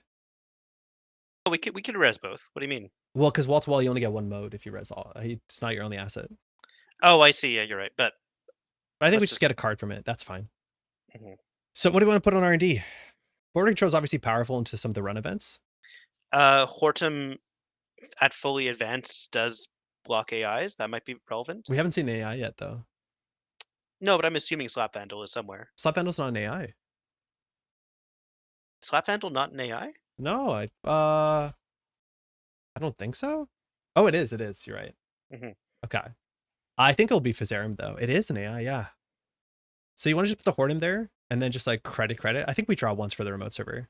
Okay, well, we have that. So R&D credit, whatever. Yep. Ice wall's affordable in the current state, yeah. But the idea with the wall-to-wall is like this will get bigger, and making the ice wall bigger doesn't really matter. Maybe having a barrier does mean something. Just burnering again, I don't think we care. Yeah, this is fine. Yeah, that's the second burner. I don't think there's 3. Boarding shot to the bottom. That's fine. If we don't lose from R&D snipes, the archer's forcing a lot of resources committal. Yeah, exactly. But that being said, like Gyro needs to keep the card draw and the economy up because boarding control remote server is tricky for this sort of rig. Ice wall to the bottom. Yeah, I'm fine with that. I don't think we care. Nuka. Okay. I think we still draw a card. Yep. Okay. Okay. Just put it in. Yeah. Credit. Credit. Cool. So we can't res all our ice. We can res a lot of it though. It's gonna be hard for them to right, because they can nuke it, draw 3. Anyway, yeah. It felt pretty safe. Spree. Oh, cool. Yeah, right. Is this sort of deck? Oh, that's pretty cool. Okay, I like it. Asks for action because we can just like pop a border control. Yes, and then ruin their day would be fine by me. Oz, if the archer for value, sometimes it is correct, but we want them to like go put your botchos in here. We don't care. Yeah, I think we played against Gyros this deck before. And we pop it before they can use Spree to move it, right? Well, we wait because if they move on top of it, they lose it. Yeah, I know. Well, we wait. Like if they move it on top of the border control, that's good. Yeah. Yeah. We could pop it right away to make them not move the botchless, but like here, I think if they move the botchless, it's not great for them regardless. Yeah. You can also only move it to the server. Yeah. You can't move it off of the server. Oh, it's only on the server you're running. Yeah. Yeah. Unless they hush it, yeah. Then we'll raise the second one. Yeah. They might hush it. They'd have to have it in hand. Maybe. That's fine. I'm really intrigued by this deck, though. This is like the kind of RE deck that I was hoping would kind of emerge. I don't like this sort of deck. I think it's kind of fun. All right. Guess they don't have the hush. Fire all. Okay. So I think we just crack this, right? I want to pop it right now. Galaxy move. Yeah, they should have moved their botchless to the next ice. I don't think they should leave the botchless here. Oh, they did. Oh, in theory, we had priority there. Galaxy Brain move botchless, break, move botchless. They needed to move it there. Once they let us fire the subroutines, we have priority. So we had priority there for a second. But you could have done that. Yeah, that's a really tricky one because as soon as they allow us to fire subroutines, yeah, totally. All good. So now we have to go get a 3-coster from the deck. Actually, no, we shouldn't. We should have patched this one. You know, I was gonna say like we want to res the second one. Never mind. Come on back. You have to close the prompt. Yeah. Yeah. We can let them do it. It's fine. Yeah, because then we'll have a border control on the outermost. It puts us to low credits. With Maryland wall-to-wall, we'll still be able to score at the ASYF, and then we'll trash the Maryland to go get a 1-coster and see how good it is. I don't know how good it'll be. All right, so they will use Spree to move it. We will fire Unbroken, and then res the second one, because I think that's totally fine. And now we can let them use the charges on it, because if they don't use the poison vial, we get 2 more credits, which would be good. Yeah, we shouldn't have popped this. What a finicky rules interaction. Yes. Yeah.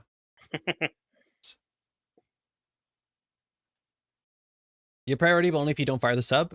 That is correct. As soon as we fire the sub, it goes to the next window and they have priority. So if we wanted to have priority, we wouldn't be able to fire the subroutine. That's actually very true. But as soon as they say, like, I've broken these subroutines, that's all I'm going to break before the subroutine resolve. Technically, you have a paid ability window during the encounter as a corporation. I like this pin we've got, because no matter where they put the botulus, and That sucks. Yeah, they can only put the botulus on a They border should control. definitely put it back on this border control. I think so. I Yeah. think that makes sense. And then they need It's the another this is the Monty Hall problem, right? Yeah, I think. If you can move your botulus onto a border control, you should. Yeah, he should definitely move it here. He's Hey, not. on top of the hill, there's a pouting willow. Can you say fast on top of the hill? There's a pouting willow. Like in French? No. In English, for sure. Why not? Afshar is the only option we have here. We don't have sandstones on the deck. Afshar for HQ seems fine. No, we have to stop for this server run. 1? Yeah. The run is stopped. In Slovenian? No. But my spoken Slovenian is like not amazing. And I definitely have not heard the word for a willow. Move and use another border control? Samo shipping botulus. Okay. So do we want to draw a card here? I think gain credits. Because we can't jam. But what are they going to do? Run HQ? I think we draw a card. I feel like credits, because we're just going to like score out the Zahya if we don't want to have a vulnerable. Okay, so we get 6 credits. If we spend 3, we can't risk to hoard them. Yeah, okay, I'll gain a credit. So okay, so what do we trash with the Zahya? Because they have made the archer. Oh, we trashed the Maryland. We trashed the Maryland. Yeah, of course. Yes. Yeah. Silly me. Yep. Slovenia are in any ways interested in Luka Doncic and playing in the NBA Finals? No, but my dad is a very big NBA guy, and he likes Luka Doncic. Of course he does. I don't watch the NBA. Kevin, we were kidding around. Like, obviously, it didn't matter which border control they put it on because they were stuck no matter what. No, it does. They should have moved it off because we're definitely going to trash. Oh, you're right. It doesn't matter. Never mind. You're totally right. Yeah. Oh man, I'm really silly. Yeah, it's kind of like the Steve Cambridge thing. We're like, yeah. Which one do you want to choose? Okay, I'm going to pick 2 different cards from my heap. Yes, they are both sure gamble. How does that be so good as a 1-coster? So we hit a Nuka and overclock. So what do we want to get here? We want to get a border control and R&D? Yeah, let's do border control R&D seems fun. It's a free install, right? Yeah, not a free res. Is the idea was to advance? What did you get the credit and not the advance? Because wall to wall, you can only advance ice. Burner? You can advance a piece of ice, not AO. A lot of burners. Oh, hitting our hearts and minds. That's a bummer. Yeah, this has to be ice, very specifically. It doesn't matter, Kevin. I totally thought it mattered. It doesn't. Yeah, that's really, really silly to think it matters. I'm embarrassed in hindsight. I thought we were both kidding equally. No, I wasn't, man. I was honest. Okay, I'm really sorry. Okay, extracting an archer can't be correct. But extracting this archer feels maybe correct. I mean, I put sandstone on top of there. I could see the border control being better on server 1. We know they're running sprees and Samo chips, so these are just like free resources for them.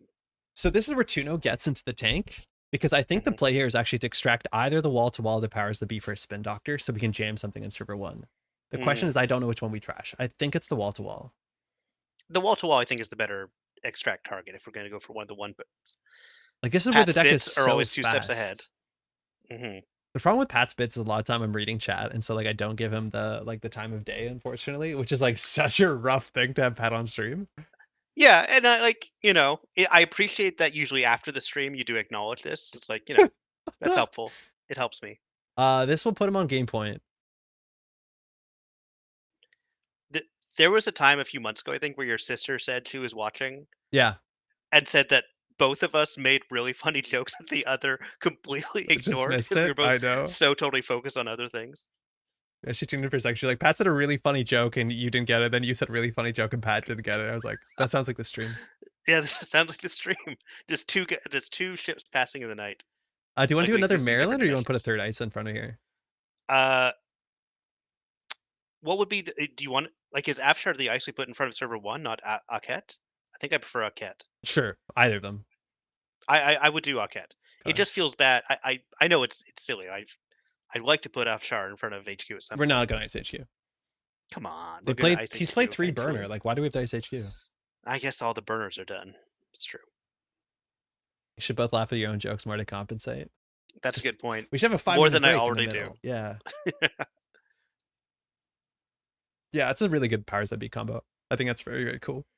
Because the idea is, mind you, with Op and specifically with Azyaf, it's an additional cost to score this agenda. You have to trash one of your cards. So it happens means, before the agenda is scored. Yes. So if you bring anything on the table that cares about when scored, like Vera, for instance, that will fire, which is really cool. Yeah, that's very fun.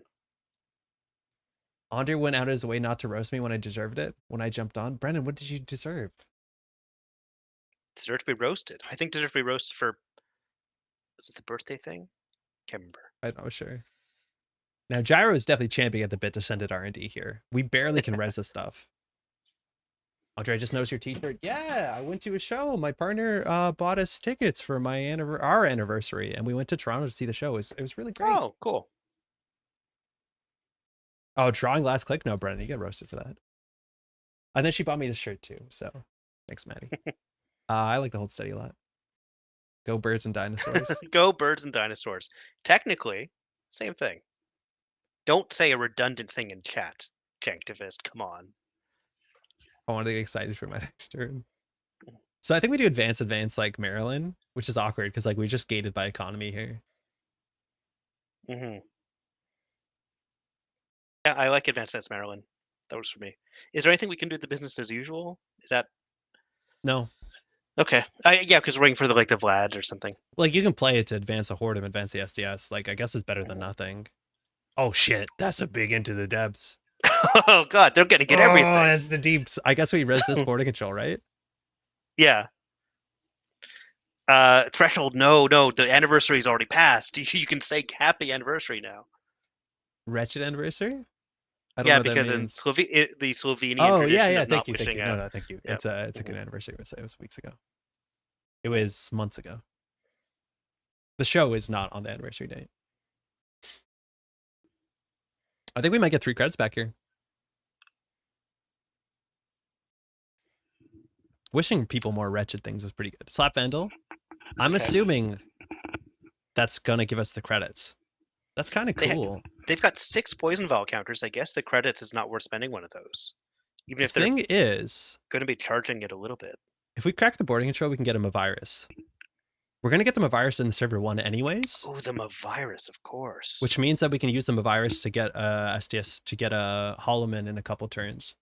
Mavirus is a very good. Yeah, it'll mess up this archer pretty bad. It'll basically negate R&D as a problem. So we just want to make them spend as many counters as they can, and then we'll boarding control, I think. The line of this deck, yeah, I know it's something else. Watching someone who knows what they're doing with it is like very, very, very satisfying. When's Flux? Flux is when you break a subroutine. Okay, so Flux is not pass. If it was pass, we can technically crack it before, but there's not like that many good things to not charge. Install the boarding control with powers. The runner should have known what it was. He should have. Yeah, sure. Yeah, I think he should have. I think he knew. Yeah. Does the sub fire? Or you broke all? This is only when the run's successful, right? Yeah. If successful, yeah. Yeah, but if you have it into the depths, you get kind of tunnel vision. Okay, so we'll trash this and the run. We'll go for 3-coster. So our options are Vlad Grid, Mavirus. I think Mavirus is the strongest defensive choice. Yeah, by a mile. Just because now you can't rely on the Botulai. Okay, we have an econ problem. Don't see what you mean. Hearts and Minds Maryland credit is probably the play. Yeah, that's a good one. Yeah, that makes sense. Because if Hearts and Minds is not trashed, mind you, we can start scoring this. If we want to do Mavirus Purge into Holloman to score, it's like, what is it? You have to Purge, so we get the Holloman for free. It's 4 to get the 3 events to 6. So we're 2 credits short. Would it have been better if we had a Hearts and Minds? What do you mean? So the Spin Doctor? The question is whether we business as usual here, because Hearts and Minds says, when your turn begins, you may move one advancement counter from installed card to installed card. You can advance. If the server is not protected dice, you may also place advancement counter on installed card. So we need to advance something first. Oh, Vlad would be better if we had Hearts and Mind. Yeah. So you may move advancement counter from installed cards. So in theory here, we should business as usual, right? Why not take 2 and install Maryland? Isn't Maryland already installed? We just installed it. Oh yeah, we just installed it. Because the Hearts and Minds is useless on this turn. I thought there were 2 separate clauses. You could choose the order, but you have to move then Yeah, place. but we have to have advancements out there. So in theory, Which we we- could business as usual. Mhm. And then we could advance the Ket. We could advance the Hordem, which obviously is goofy. Or we could advance the SDS Ket. I think the SDS Ket is obviously better. Oh, we're on threat. We can also purge. That's not that good, but it feels cool. What? Are we not? Huh? Sorry, what are you doing? Are we purging? Yeah. Why are we purging? Why not? We can. Win in Rome. Oh, both. We have to choose both. Oh, it's the pseudo purge. Yeah. It's the Okay, I'm slowing down your archer purge. Mhm. Okay, we don't have money. Yeah, there was an option to do both. Yeah. It's not going to ask. It's just like planogram. If you're tagged, you can choose not to. Yeah. Yeah, very, very cool. Rohit, how's it going? Can you just advance an ice? Do you need to? It costs us money, and we don't have that much money. Like, we have to be able to res the Ket, and then still we want to get to the threshold of threatening out scoring next turn. Because next turn we score at the SDS. We just need the Hearts and Minds to survive. Because we res Hearts and Minds, this becomes 2, and then we just do triple advance. And then we score SDS, fire powers that be. Like, this deck this is turn 8. Like, our board state, it can get worse than this. But here they definitely need a spree to contest the remote server. And I think if this border control fires, we have no more 3-cost dice in the deck because we're holding our Afshar. Yeah, I guess so. I mean, we get a Vlad. I guess we do. But they're on game point, which is scary.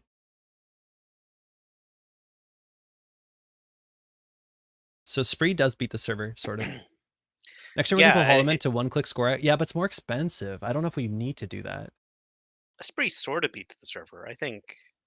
It does, but then when we board control, he has to run back, and then it depends where the botchlists lie at the end of it. It's probably an issue for us. But we've also got them a virus. Like, oh, so true. Yeah, you're right. You're right. With them a virus, we're safe. Jai, go eep. Go sleep, right? Sure, it's good that we send Jai to sleep. It's like, oh, it's not that late. It's like 10, 11 o'clock. Jai is eepy. Wait, no. Is that what eep is? Oh, they're back? Yeah. Wait, isn't it 11 in the morning? Yeah, your dedicated sleep monitors are showing up. Oh, mind you, so not this weekend, but the following weekend, Patrick, on your birthday, it is the APAC Continentals. I will be joining a stream team, doing some casting. It starts at like 10 in the evening for us, so I'll be streaming the first couple hours on both days. I'm super stoked for it. Good for you. Thank you. EP and Neebies to sleepy. It's 11 a.m. It's a running joke, yeah. No, because normally Jai's on at times he shouldn't be. Jailbreak HQ? This is just to draw 2 cards. Pretty cute. Oh, yeah. That's fair. That means if you run last click, the boarding control is definitely good. So just Creative Commission. Okay. Hearts and Minds. Maryland. Hearts and Minds doing its thing. So choose an install card to move one host of events from counter from. Choose a card to move it to. GG? No, not at all. Almost. We're getting there. Choose a card to place one advancement on. So it has to be an ice, right? Wait, on an install card? Wow. Wait, oh, never mind. I think I'd always been assuming that was ice only, but like you can just put it on agenda. Move then place. Okay. Yeah, very good. So now we can do advance, powers that be, install the Eminent, and be on game point. Is there any way we win this turn? I think we're actually a credit short. Because in theory, what we could do is we can do Holloman. No, we're credit short for Holloman. I think we just do advance, jam the Eminent domain, right? Yes, that's totally fine. So we'll do SDS drone deployment. We'll shut down the botch list that matters. I choose a card to install from the bin. What do you want to do? If we had money, you could PTB Eminent and Mav Hall. Yeah, there's a way to close there if we had more money, for sure. Border control on something? Yeah, we have no money, though. Then Sviatigor? I think it's C. Yeah. Yeah. And we just put Emmy in here. We could lose the Eminent domain, but like, whatever. Pish. Yeah. So we win next turn if we either keep either the Maryland or the Svi, or server 1 doesn't get run.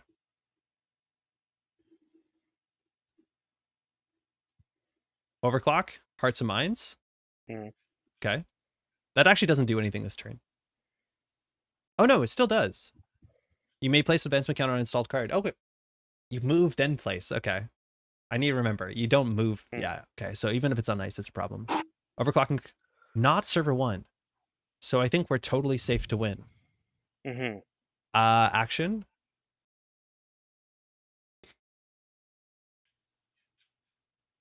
You can click for 1 credit and advance twice. Yeah, you're right, because it puts an advancement. We can do credit, advance. You're totally right.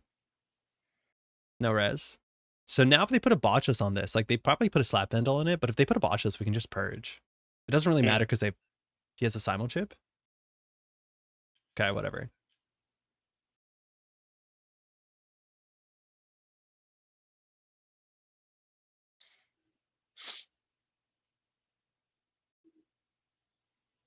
Okay, charging poison vial. Gain 2. Trash program, gain 2. Broken the end of the run with the slap. Okay. It's 3 cards to trash. Okay, so I don't think he can see enough cards to win. He can't run the remote server unless he has a thing. Okay. There we go. That's it. All right. Triple advance and win. Yeah, but we can do more convoluted garbage. Oh, for sure. So do we want to like actually go looking for the Hollow Man? I think we go for the Hollow Man. So we Sphecator the virus, install a 2-coster. It's the Hollow Man in server 1. Like in theory, we actually could have scored a 5-3 on the table.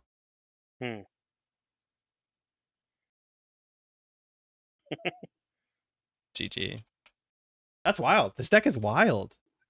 Like the amount of kickflips we do in 10 turns is like very, very exciting. Stoppy's already dead. Yeah, we could have done a lot more damage there. Yeah, for sure. I think we're okay that we put the Archer in R&D because it did take a lot of their tools. Yep. Yeah, they devoted a lot to that. Yeah. I think we should have trashed way more stuff there. On the table? Yeah. Yeah, I think so. Yeah, if they dealt with their powers that be, like, it's obviously not the most important, but it's pretty important. And if they're doing that, they're not setting up their pressure. It didn't look like they saw any acid tech besides, like, overclock. Maryland was just good enough. Like, you have to deal with this. Sphecator is super important. I think on that last turn, they knew what this was, and this is the only way we get enough points or money to score out. This is the most important card on the table. Yeah, exactly. Sphe has to be trashed on almost every single board state. This card is so messed up. Gain 3 credits and install a card from your deck is just nonsense text. It really is, and yet I still often find myself not including it in op, even though like yeah, you're right, it's fantastic in op, but well, you have to play acid op dep, right? Like you're not trashing. That's true. That is the best the best way to do it. Yeah. Hearts and Minds people underestimate. Hearts and Minds people underestimate, and I think the only way you can stay on the table is a sort of deck like this that presents so many problems it's hard to deal with.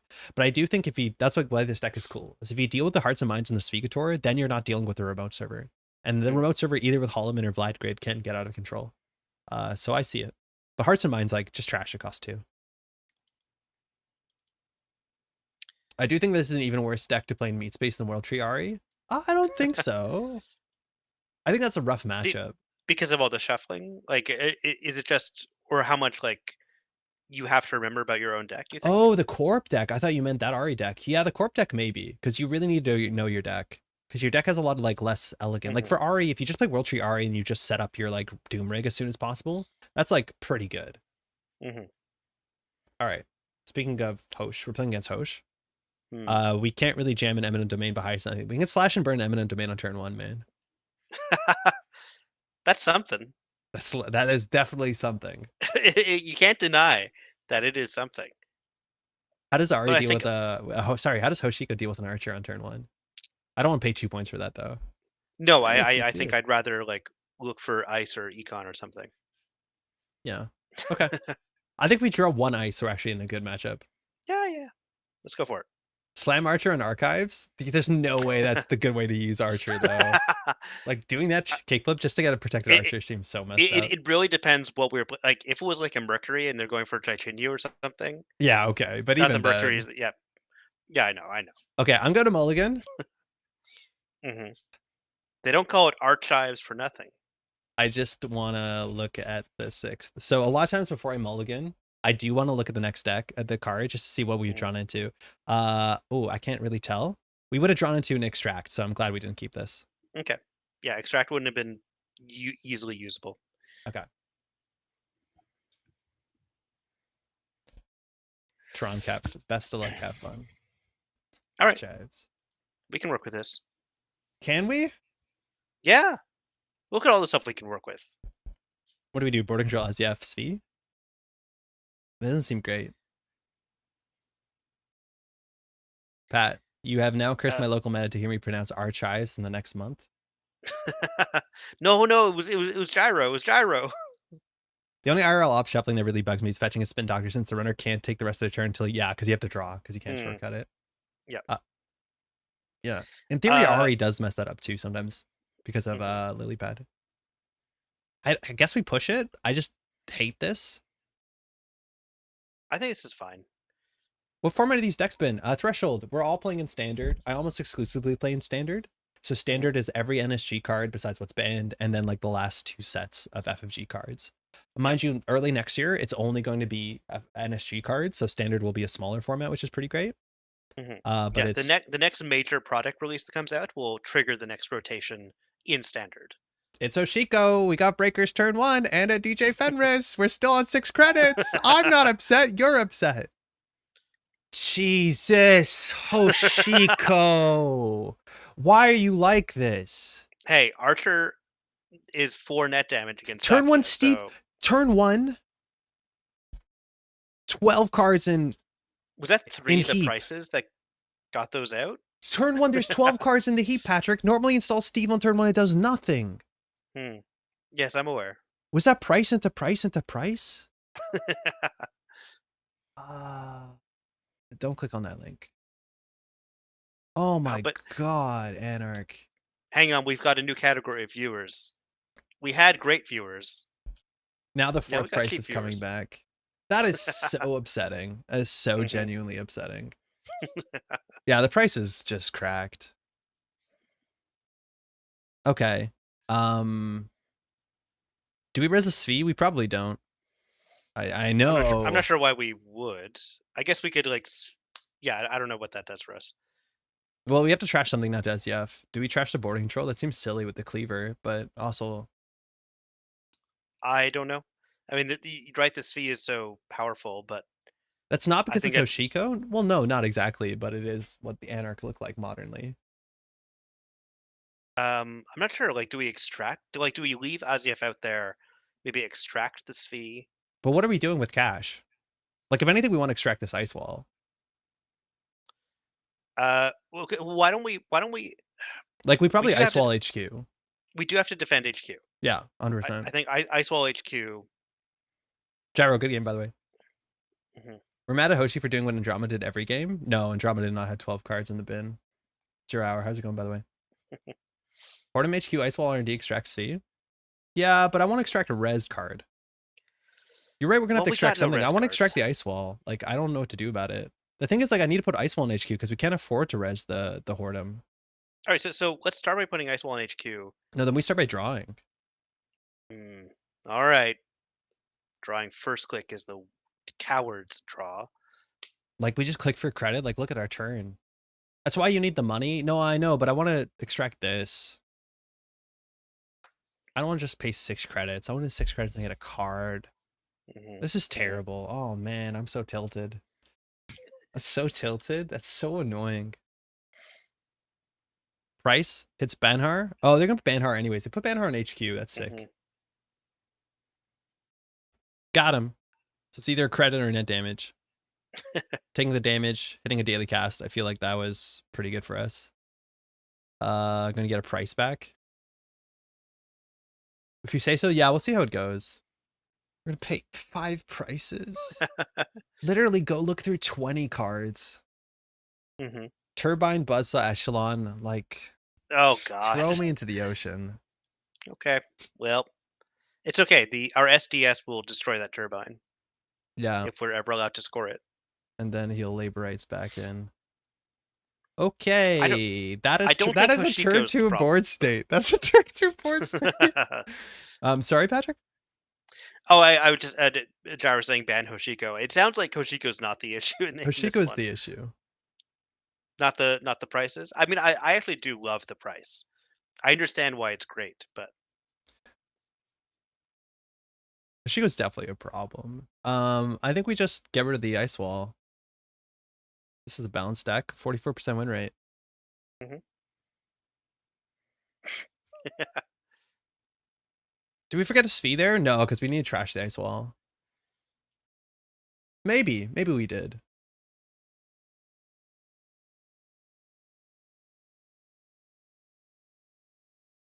Oh, that's not a great draw. We hit a maw and a moshing. We That's hit a something. maw. That's okay. So I think we can keep the Eminent Domain because that's how we win the game. This Azyaf I don't like that much. The Sandstone now is broken for 1 credit. There's garbage.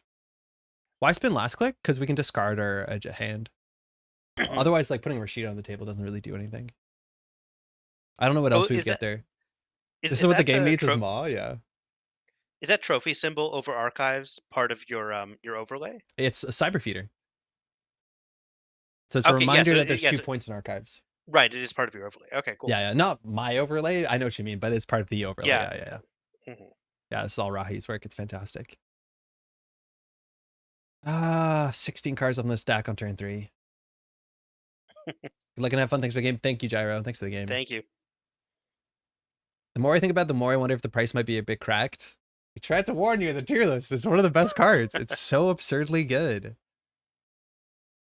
The thing is, like, if recursion was a bit more minimal, it'd be more meaningful. Like, without DJ Fenris, without labor rights, without Ashen, it actually is a bit more balanced. Because putting stuff into the heap is really not. You're not saying goodbye to it forever. It's just like, oh well, now I have a different hand. Yeah. I have a hand of 21 cards and a hand of 6 cards. So now Tehran can actually throw out. There's an imp can safely throw out the last labor rights because you're going to be able to get that back. Wow, this is rough. Imp to Spin Doctor, that's fine. I don't think we're gonna have a play here. No, I think I think we have to extract this fee now. Okay. Will you be doing an RWR tier list retrospective? Yeah, for sure. I think we might wait till after Continentals, but I hope Jeff has the time. I know we really enjoy doing them. Our tier list is really interesting because we definitely biffed some stuff, but we're right about a lot of it. But yeah, I really want to after. Oh, we don't have a credit, so we have to do a credit, extract, fee. Then we can't do install Hornum, install Eminent. And like obviously all that loses to boarding control. Like in terms of Buzzsaw, having our code gate as the outermost is not great. But that's the only play we can make. And every turn is just going to be DJ's. Like basically every turn he's drawing 2 cards off of HQ and Hoshiko. And we cannot beat that.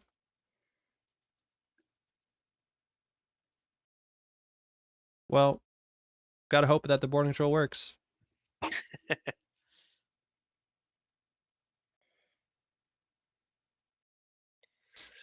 Well, can't wait for the Fazarum review. Yeah, that one immediately as soon as like we finished recording and I was editing, we're like, Jeff, we were really wrong about that, and we were so wrong about that.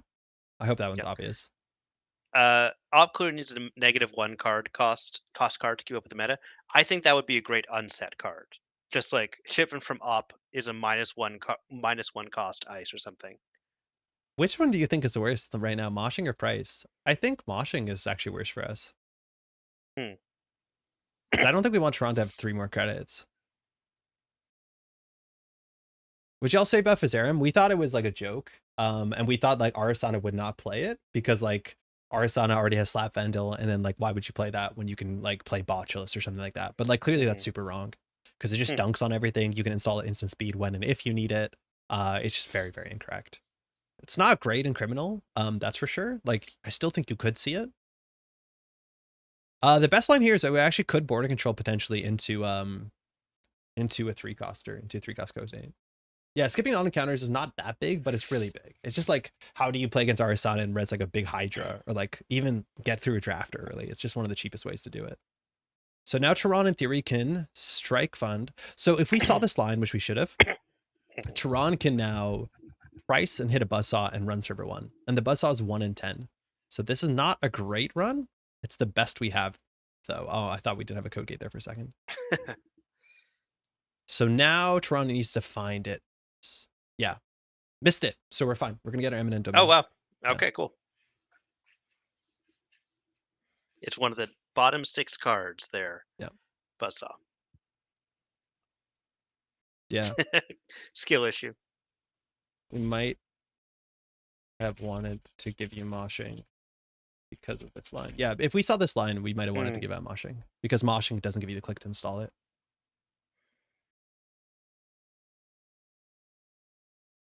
Anyways, this is our board state. It's turn 4.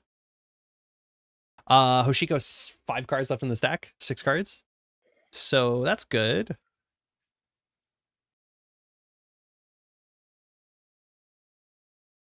Okay. Now the still gets only 4 net damage. That's not super tenable. Just kill them with Azyef in 2 turns, yeah. Have you seen an Ashen? Yes, they lost 1 Labor Rights, 1 Ashen. Ma is now down. I don't think we care that much. We're just going to top deck anything and put in the remote server. But yeah, 1 Ashen out, 1 Labor Rights. But with HQ open, like we can't really tax out recursion because the Labor Rights will just come back. The best case scenario is like if Tron milled Labor Rights off of that. But then I guess he just pulls it here with Steve. Why do I have my buzzsaw has everything else? Yeah, I know. Luckily we have Archer. Like that still for a single turbine list is going to cost you up to like 6 credits. What is the? Are they on Echelon? Is the Sentry Breaker? Yeah. Okay. Now he might be on Ice Carver. He's on Ice Carver. It actually saves 3 credits. So Echelon's coming back. Hit his fee, so it'll be a 50-50 on what gets milled here. It's fine. Second daily casts. Okay. After on HQ is actually pretty good. Draw. Yeah, I think we need to slow down the Steving. Yeah, this will either be 2 net damage or 3 credits. We're okay with that. Now, if before we draw next turn, I mean, like, I guess depends if they run R&D, but we need to like break R&D lock as well. He hasn't run R&D for a bit, but like then we have to shovel agendas back in. Maybe that's what we want. Hi, Schmendrix. Patrick, what's your book rack? Oh man, I'm in the middle of reading a book by Brandon Sanderson, who's an author who I've not yet finished a book of his before. Like I got really bored reading one of his major fantasy books. But now for book club, I'm reading Tress of the Emerald Seas. And I can't tell if I completely despise it or genuinely love it. Like I am.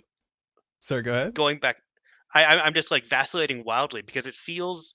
I don't know. I like maybe this is like the literary asshole snob inside of me, but like it doesn't feel. It's written in a very particular style. It's like a conversational folktale style. If that makes any sense, it doesn't feel genuine to me that he's writing in this voice, which I know doesn't make sense. Like that's never going to make sense. Hey, do we purge? I don't find it boring. I actually find it very funny. Purging for the fermenter. Yeah. Yeah, we got nothing else going on. Well, that's a problem. I don't think we can sit here doing nothing. I imagine we might want to purge because Tron is probably going to do 8 credits Ashen. Where's the Ashen? Ashen is still in the deck. So the hand is Labor Rights. I don't know if we can purge here. It was probably it's the one that starts off with the guy who's a prisoner, like walking down the street. I can't remember which one it was. But the thing about Tress is like I have kind of turned the corner. Like I started off being like, this is so twee in a way that doesn't feel like twee is his natural language. Like he's appropriating twee-ness.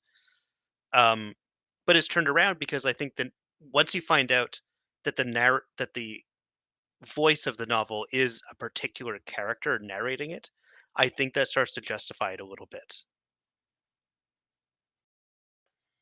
I don't remember if it was Warbreaker. It was the first novel of one of his series. Wenegon says Brando Sando mentioned. How's it going, Henry? Pleasure to commentate with you a couple weeks ago. It was really quite nice.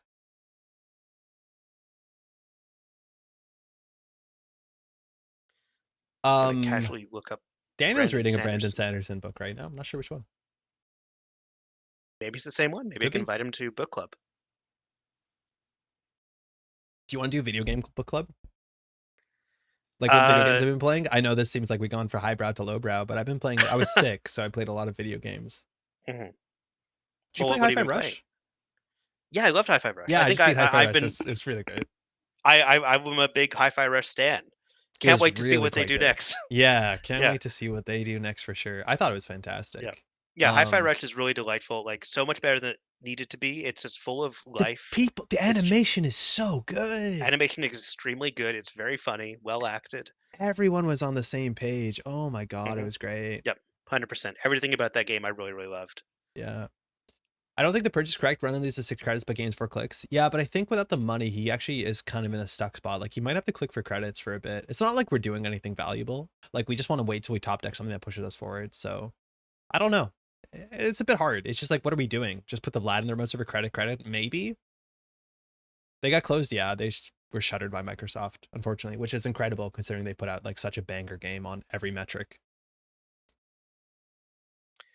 By the way, I'm pretty sure it was the Way of Kings that I got bored of pretty quickly. See, like, their turn I mean, wasn't great.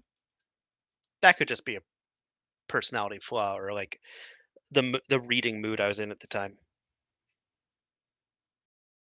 Yeah, Tango Gameworks, who made Hi-Fi Rush, which was a critical and commercial hit, was shuttered by Microsoft because probably they weren't going to be able to make a new game for another normal amount of time, Mm, and that doesn't make the line go up. no. Odd moment when both runner and the corp want to click for credits. Yeah, it's the board Mm. state we're in right now for sure. So one echelon, one bus are removed from game. So if somebody does steal an SDS, obviously for Tron, it looks like it's his choice right now. Not dealing with the table. Ice car. Okay, it is an ice carver. So now Archer's only 4 credits. So that's not great. Weird. He knows we're drawing into a Rashida. Wait, did he not have Rashida credits? This Rashida might actually be actively bad for us. Should have accounted for infinite dollars, to be honest. Oh, yeah. I think we tuned into one matchup during ACC where Wenegon's like playing Ag Confusion Glacier with no cards in hand, entire archives full. Oshiko's just set up like Ice Carver Turbine. This is still turn 9. Ashen is still cost 5, right? Yep. Just like Levy. Yep. Yep. Finally reading Kim Stanley Robinson's Mars trilogy, which is incredible. I'd love to read that someday. I don't think I ever read a no, I read 2312. I remember enjoying that, but I'm really curious to read the Mars trilogy. I think it's going to make me also look like the opposite of somebody who like cares about and reads good books. I read one of those SCP Foundation books yesterday, and that was Oh not a yeah, good read. Yeah, that was fun. you've It's you've been honestly fun. you've been talking about getting into those. Yeah, we Cool. borrowed them from a friend. They're pretty great. What other video games have you been playing lately? While we're getting dismantled. Fire All. Oh, it's Hosh. Yeah, we're getting. What was I playing? I played. So I picked this up yesterday, and it's honestly fascinating because I've been delivered kind of like YouTube content about this. There's this fighting game in VR. Forget what it's called, but basically you're like a bender, like like an avatar. I've never seen Avatar, so I don't actually know how it works. Okay. But how the game works is it's only rock bending. So it's a fighting game 1-on-1, except all the Oh, controls. oh my God! Yes, I know what you're talking about. I saw a YouTube video about this a few Yes, months ago. Someone like breaking down how the meta has shifted over time, and these like it's imagine incredible. what game is this? What's it called? Oh, somebody will know better than me for sure. Labor Race is coming back. It's beginning. But I played a game online, and when you start the game, because the game is way too complicated, they teach you only 3 moves, and then you have to go like play a couple of ranked games to like get the other moves unlocked. And it's the coolest thing when you play against a human opponent in VR, because not that I was on microphone, but like people are emoting, and they're trying to be as emotive as possible because it's the only way you can communicate to people because there's no text chat. Obviously, you're in VR, and playing against someone who was like, "Oh, you're a new player," and then was trying to teach me through like mimery to be like how to do all the moves. It's called Rumble. Yeah. Oh my God, you can tell the game is so incredibly deep. It was like the coolest experience. Specifically It because looks like it has just incredible depth. yes. And all the fighting game like modes, like all the moves are physical based. Like if you don't do this, it doesn't do the rock pillar up. And it's like it feels like nothing I've played before. I'm so genuinely stoked for this. Tell Maddie we Bless you. say bless you. Yeah. Ran to man the moon round 6 on 2-3 and was like, what the hell are you doing down here? Okay. So what was shuffled back in? Ashen, Mystic, Miami, Trickster, Taka. Fantastic. Oops, too many zooms. Do we raise a corporate town to shut down a DJ Fenris? Probably after the Ashen, if anything. After the Ashen for sure. Otherwise, you're just yeah. At least I mean, not somebody that's priced right at the game. Yeah. There's a corp town. Eat I've the been Steve. playing. I'm playing Old World. Yep. It's probably my favorite 4X game of the last several years. Just a huge fan of Old World. I haven't played a 4X in a oh, what did they ashen? They lost Bonhar, Dailycast, Zero, Tron's a big Zero fan, Strike Fund, and Strike Fund. Okay, that's something. Do we corporate town the Steve here? Yeah, that feels fine. I think that I mean like can we win anyway? Maybe. I think No. Corporate Town is a good res. But do we start with Miss Bones? Oh, I can't tell. Miss Bones is actually really tempting. I think we start with Miss Bones so But that then the they problem have is to like spend money on. he runs HQ and gets another Miss Bones. Yeah, maybe we do Miss Bones. Yeah. Should really try Old World again, play an early beta. I've been playing. I've been playing. Go ahead. Sorry, you go. I was saying, I just about did the not no, do anything no for one us? speak. So Sulaco just came out, which is like a boomer shooter. I've heard that's great. I'm really curious about that one.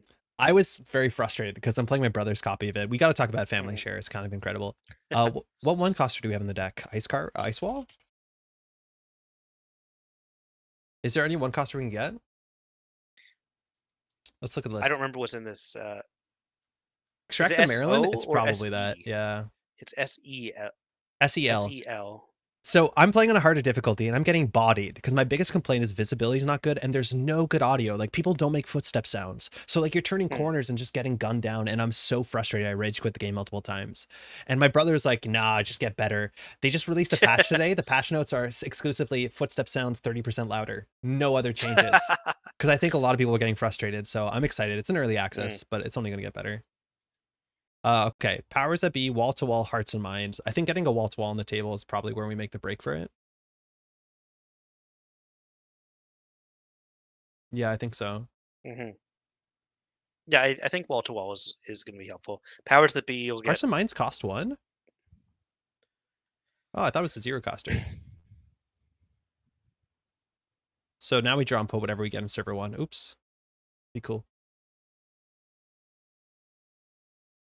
Yeah, Sulaco's really good. It's like genuinely very, very good. And it's only gonna get better because it does have a bit of like weird balancing stuff. This is awkward. Yeah, I'm very curious about it. Like, I'm not a huge boomer shooter guy, but it does harken back to a certain era that I do have some fondness for. That strike funds actually have a hard time affording Corp Town. Yeah. Yeah, I like boomer shooters. I play a lot of boomer shooters. Can score the SDS next turn with hearts and minds? How?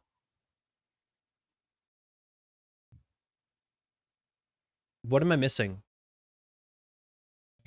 And wall to wall? Wall to wall is not any card. It's only ice. Oh, because you do it first. Yeah, 100%. We can. Oh, and the card doesn't have to be advanceable. You're right. We can score the SDS next turn. Yeah. Wall to wall first. Because I thought wall to wall was only an advanceable card, but you can advance anything. We actually can SDS. What would we SDS the turbine? Buzzsaw. Buzzsaw, yeah. What was that other boomer shooter that came out recently? Like Mad Jack something something? Oh, I actually beat that too. Mullet Mad Jack. I don't recommend it. Okay. It has a really good style. It has like that 90s anime style. But the game does not get more interesting as the game goes on. I was getting bored with it. Oh yeah, they did a big update to Hades too. I beat it early and then want to wait till it's fully out. I played a bit of Bolt Gun, not too much. I think boomer shooter's the only non-derogatory usage of boomer in contemporary culture. Kind of is. Oh no, our hearts and minds. That's literally what he needs to trash. It's all his money though. Boomer from Battlestar Galactica. I'd never seen that one. Yeah, he trashed that. That's exactly the right trash, but now he's destitute. He did throw out his cleaver. Wait, we get another corporate town? What's going on? Oh my god, this is so. Yeah, we're gonna trash the Fenris. Yeah. Bears, boomers, Battlestar Galactica. Okay, I don't know what to do with the wall to wall. If we draw an agenda, it's ugly. Yeah. Let's draw a card and hope it's an asset. We're so good at this game. Actually, Banhar might have been correct. I think we advance the SDS, don't we? No, we probably don't. It doesn't do anything. Yeah, I'm not sure about that. No, we want to get Although another ice, and then we I want feel to like we advance could it. do it, but No, because it doesn't do anything. Hmm. Yeah, they didn't have the 5 to hit the corp down. I'm surprised. That's good respect. Like, keeping our win condition down, like, obviously that's all their money. You should have installed 1 in double advance. That was a much better play. Install powers that be double advance was way better, because now we can't score it. I think here we might have had a window. They have 2 Banhars in the deck. I think it's only 1, because 1's RFG'd. Mystic was a good trash. We'll see if they charge server 1. Yeah, I think trashing Mystic might have been right. Yeah. Yeah, you can't expand this. There's no way to expand the RFG space, which, like, have you read the text on the top there? It's him Yeah, Blutz, it's that's very a sash. Yeah. So let's see if he respects on the table. I don't think the deck's on Hannah. I'm not sure if we saw it in the first cycle or not.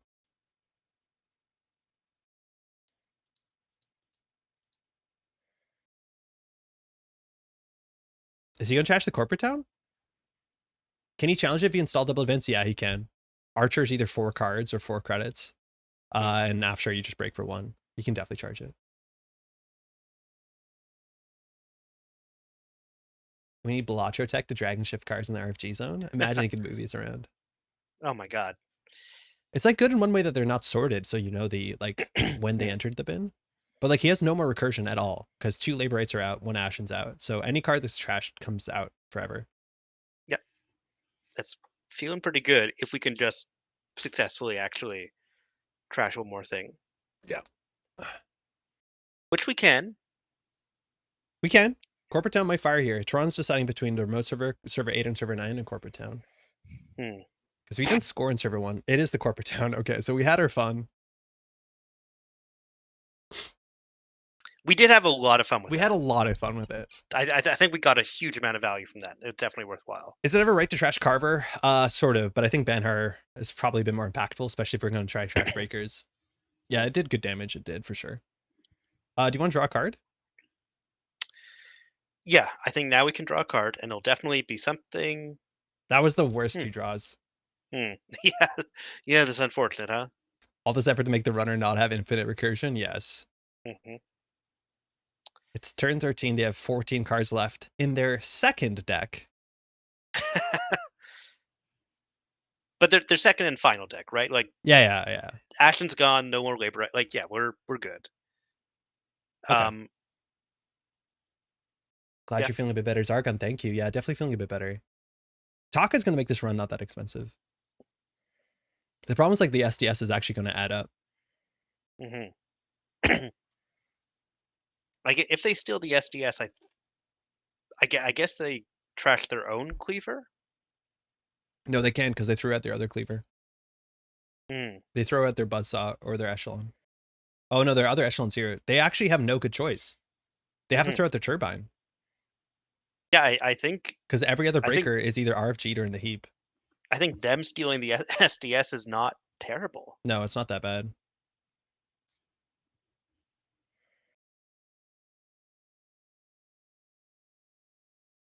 They can just do not to, but obviously that's salad. Yeah, this is really hard because mind you, 1 echelon, 1 buzzsaw's out. The last cleaver's in the bin, so whatever they destroy will be destroyed permanently. Yeah, we might be able to jam the next SDS. Depends what they trash. The thing is, like, they can trash the echelon and Banhar through server 1, so like that's not safe. They still have a Laborites? Are they on 3 or 2? I think they're only on 2, and we saw 2. I think they're on 2. Yeah, can't go back and check, huh? Yeah.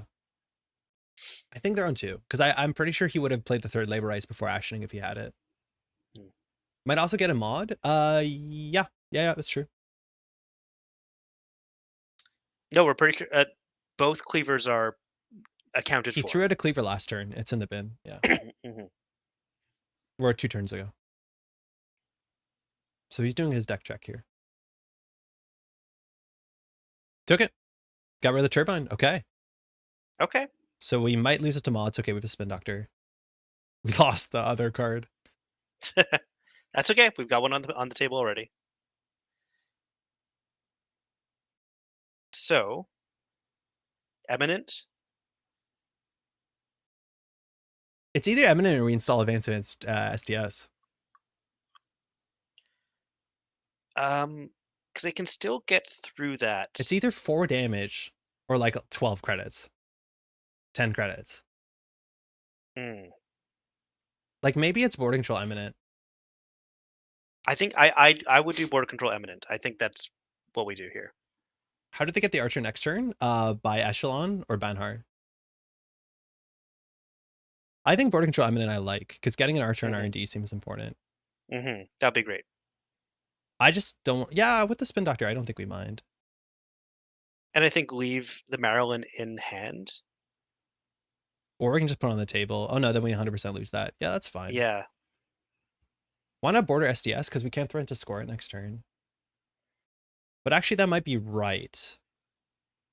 I just think we need another Archer and R&D. We can also, in theory, score out and get what's it called? Well, not only can we get the corporate what's it called back that they have to deal with, Spin Doctor. Okay, so now the Maw is a real problem. Are we on 3 Spin Doctor? We must be. Yeah, we are good. So we'll shuffle back the Azyef, and then what's the best card? The other Spin Doctor, I reckon. Yeah, there's Spin Doctor. I think that's either, or we can keep the other Spin Doctor in the bin because we're going to fire powers that be. But is that the one we get with powers that be? Is there something better that we would get with that?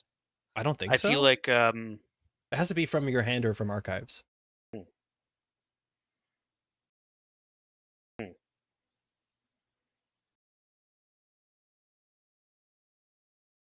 Okay. And then we can maybe get a Svi, and then Svi the Maryland. That doesn't do anything. Yeah, maybe I like border SDS better. You could have overstalled one of the agendas with the other to get out of the hand. Yeah, but if that happens, like, it's fine if that gets mauled out, I think. There's a lot of agendas in R&D. Like, it's very unlikely Tron doesn't steal something here. Tension. It's probably trashable, he's thinking. Okay, no steal. Lost the Eminent. Lost the Maryland. Sorry, the Maryland. Casts.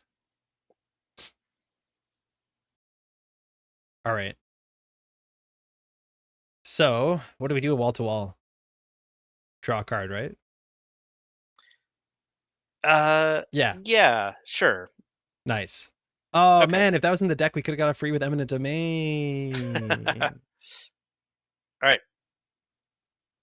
Let's do this. Let's get back in the game. Archer and R&D. So, Eminent Domain. Cool card. Okay, any of these cards are options. We can get them on the table and rezzed. We can get a drone deployment. That's not great. We can get an Archer and R&D. That seems pretty good. That feels like the best one? I think so. Archer R&D. And then we can put something either from our hand. So we can put the SDS on server 1. That's better. Right? Like a free install of the SDS. Yeah, just put it so it can't get modded. I kind of like that. Yeah, that's the safest place to put it. Yeah, 100%. And then next turn we double advance. Okay, so we got a cake and 8 at 2. Yeah, server 1's looking very safe. Yeah, board control Archer is messed up. They can't just spend hard through the Archer anymore. They have to spend a whole bunch of credits for that. That's feeling good. Could get back to corporate town is honestly kind of interesting, but unfortunate. That's pretty funny. Uh-oh. Pinhole. So they're going to pinhole the SDS drone deployment. Yeah. That looks like a Rashida. Yeah. Cool. Fantastic.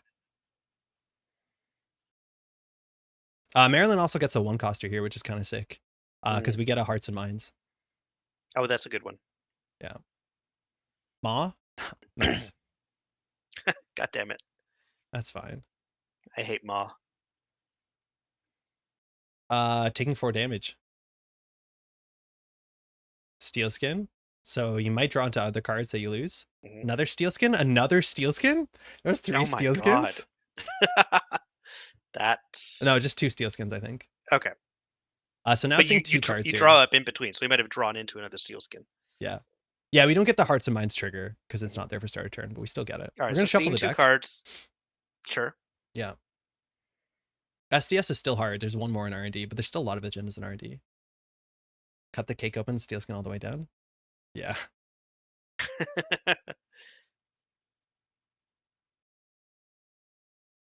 So Maryland obviously shuffles the deck. We're going to be breaking lock anyways with wall to wall. Oh, whoops. Mind if I spend off Taka for what? Oh, to Twinning boost? art. Yeah, Oh, totally. to boost, sure. Just so he doesn't take a tag. Oh, yeah, that makes sense. Yeah, because it's during a run, so you can just like boost. The cheapest Boost one is everything. Cleaver, unfortunately. That's sad. Wow, holds. Fermenter. Okay. Cool. So we want a chance of drawing the Maryland. So I'm going to shuffle the Maryland first. Then we'll shuffle the Maryland in. Then we'll find a one coster. Wall to wall. Actually, no, we don't want to do that. You want to save the trash for something else? Well, wall to wall is unique, so we want to keep that card in the deck. You mind undoing click? I'm going to say I agree with that because that was me. Normally I say we, Patrick. Thank you for including me. Yeah. Undo turn. No. Okay. Start turn. So we'll do Maryland. I thought there would be more one costers in the deck. It's not Maryland. Maryland. Shuffle. No. We'll draw a card. Also, this does keep R&D like a little bit thicker. Yeah, exactly. We didn't want to take a card out. Maybe that's a consideration right now. So our turn is advance, and then do we draw or we take a credit? I feel like HQ is less protected than R&D right now. Maybe we want to make sure. It costs 3 to run HQ or 2 damage. Yeah, but R&D is still safer. Okay.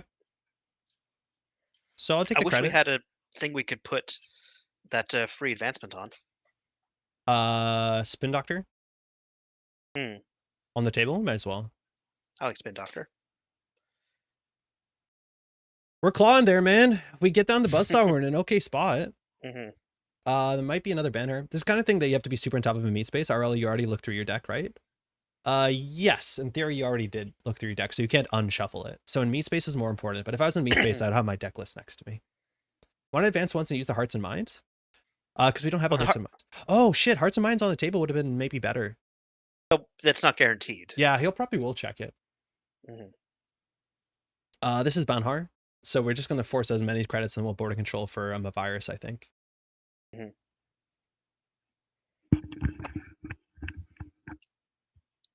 But let's see what they spend on Archer, if they even keep going. I worried I've talked too much tonight. Oh, your poor sick throat. It's been annoying. It's been a whole week and my voice is still not perfect. Yeah.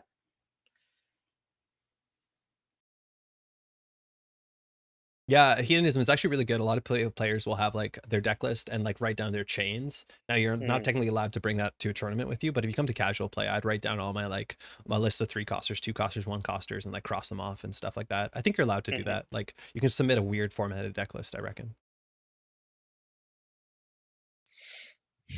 Because technically that's your deck list. Is Trashing Echelon better than Buzzsaw here with 2 archers? Yeah, it is.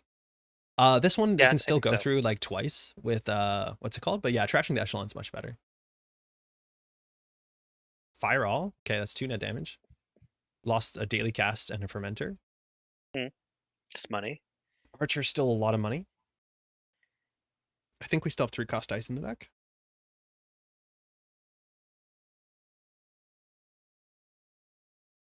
We'll probably get 2 credits from this. We definitely have sandstone somewhere. Yeah, we might have lost it. Yeah, we lost it. Yeah, we lost it. We threw it out, and once the turbine came down very soon. So we get our money back. Funny how ice can be effective when turbine around? Yeah. Aren't you not allowed to bring outside notes into the game? You're allowed to bring deck lists. It's the one thing, and rules. You can always bring rules references and deck lists into matches if I'm not mistaken. I would need somebody to confirm that. We could spin a 3-cost card back into the deck before we border control. Yeah, just thinking. So 3 costers we have in our deck. We have 2 Afshars, a Sandstone that we actually might have to spin back in. So let's look at it. We have 2 Afshars that are accounted for, 1 Sandstone. So we actually have, or and an Akhet. I think the Akhet is in the bin too, though. The Akhet is not in the bin. I think we just go get the Akhet. Sure. The Akhet seems fine. Yeah, Akhet seems totally fine. I don't think he can run this back. Isn't Vlad a 3? It is, but we need to stop this run. It's also in archives.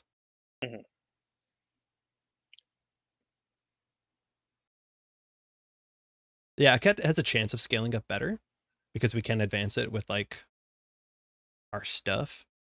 Mhm. Sandstone costs more to break. Yeah, that's true. Actually, we might have wanted to do the math. Maybe like Sandstone is a bit more expensive here. The thing is, like Archer's a minimum 4 or 5 credits for the Afshar, so yeah, it actually could matter if he has I like think it burst actually does economy. matter, yeah. And he does. Shit. Hold on. Fuck. Well, maybe I needed Sandstone there. If I had Sandstone there, that would have been 5 strength. So that would have cost 245. Yeah, Sandstone was right 100% of the time. Oh, that's such a bad mistake to make this late in the game. We were clawing it back. Yeah. Oh, that hurts. Oh, 4 strength I as a mean, carver? 3? they'll be on Yeah, it's still 6 really bad for points, but us. only with 2 icebreakers and no way to get them back. Like, that's something. I mean, the Maw is going to be rough, but as long as we jam every turn, I don't think they can.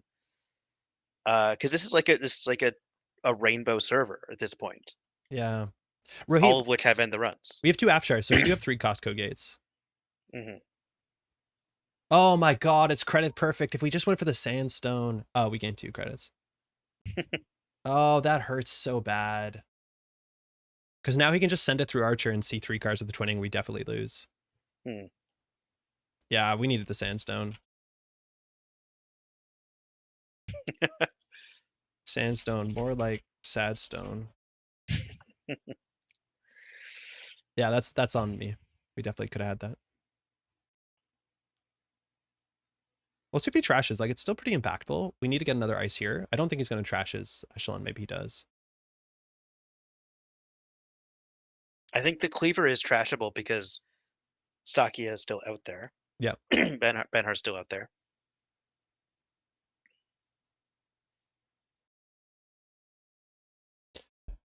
Yeah, we do have a Sandstone. Oh, that feels really bad. That's okay.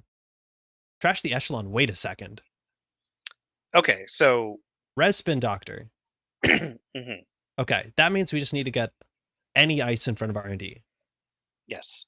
I recall Pat aggravating to Sandstone instead of Alcat. Yeah, 100%. I didn't realize there was a fermenter. I didn't think you could get the credits up, but he had a fermenter for 4 credits, which was like just enough. Mhm. Because like I didn't think Yeah. he could play Sure Gamble because he was on 4, and he's not Yeah. on overclock. So I So let me missed. like I saw that recommendation in chat first, but yeah, like spin. I just wanted like I'm not a good player. It was my idea, Do we spin but doctor yeah, in just end the run barriers?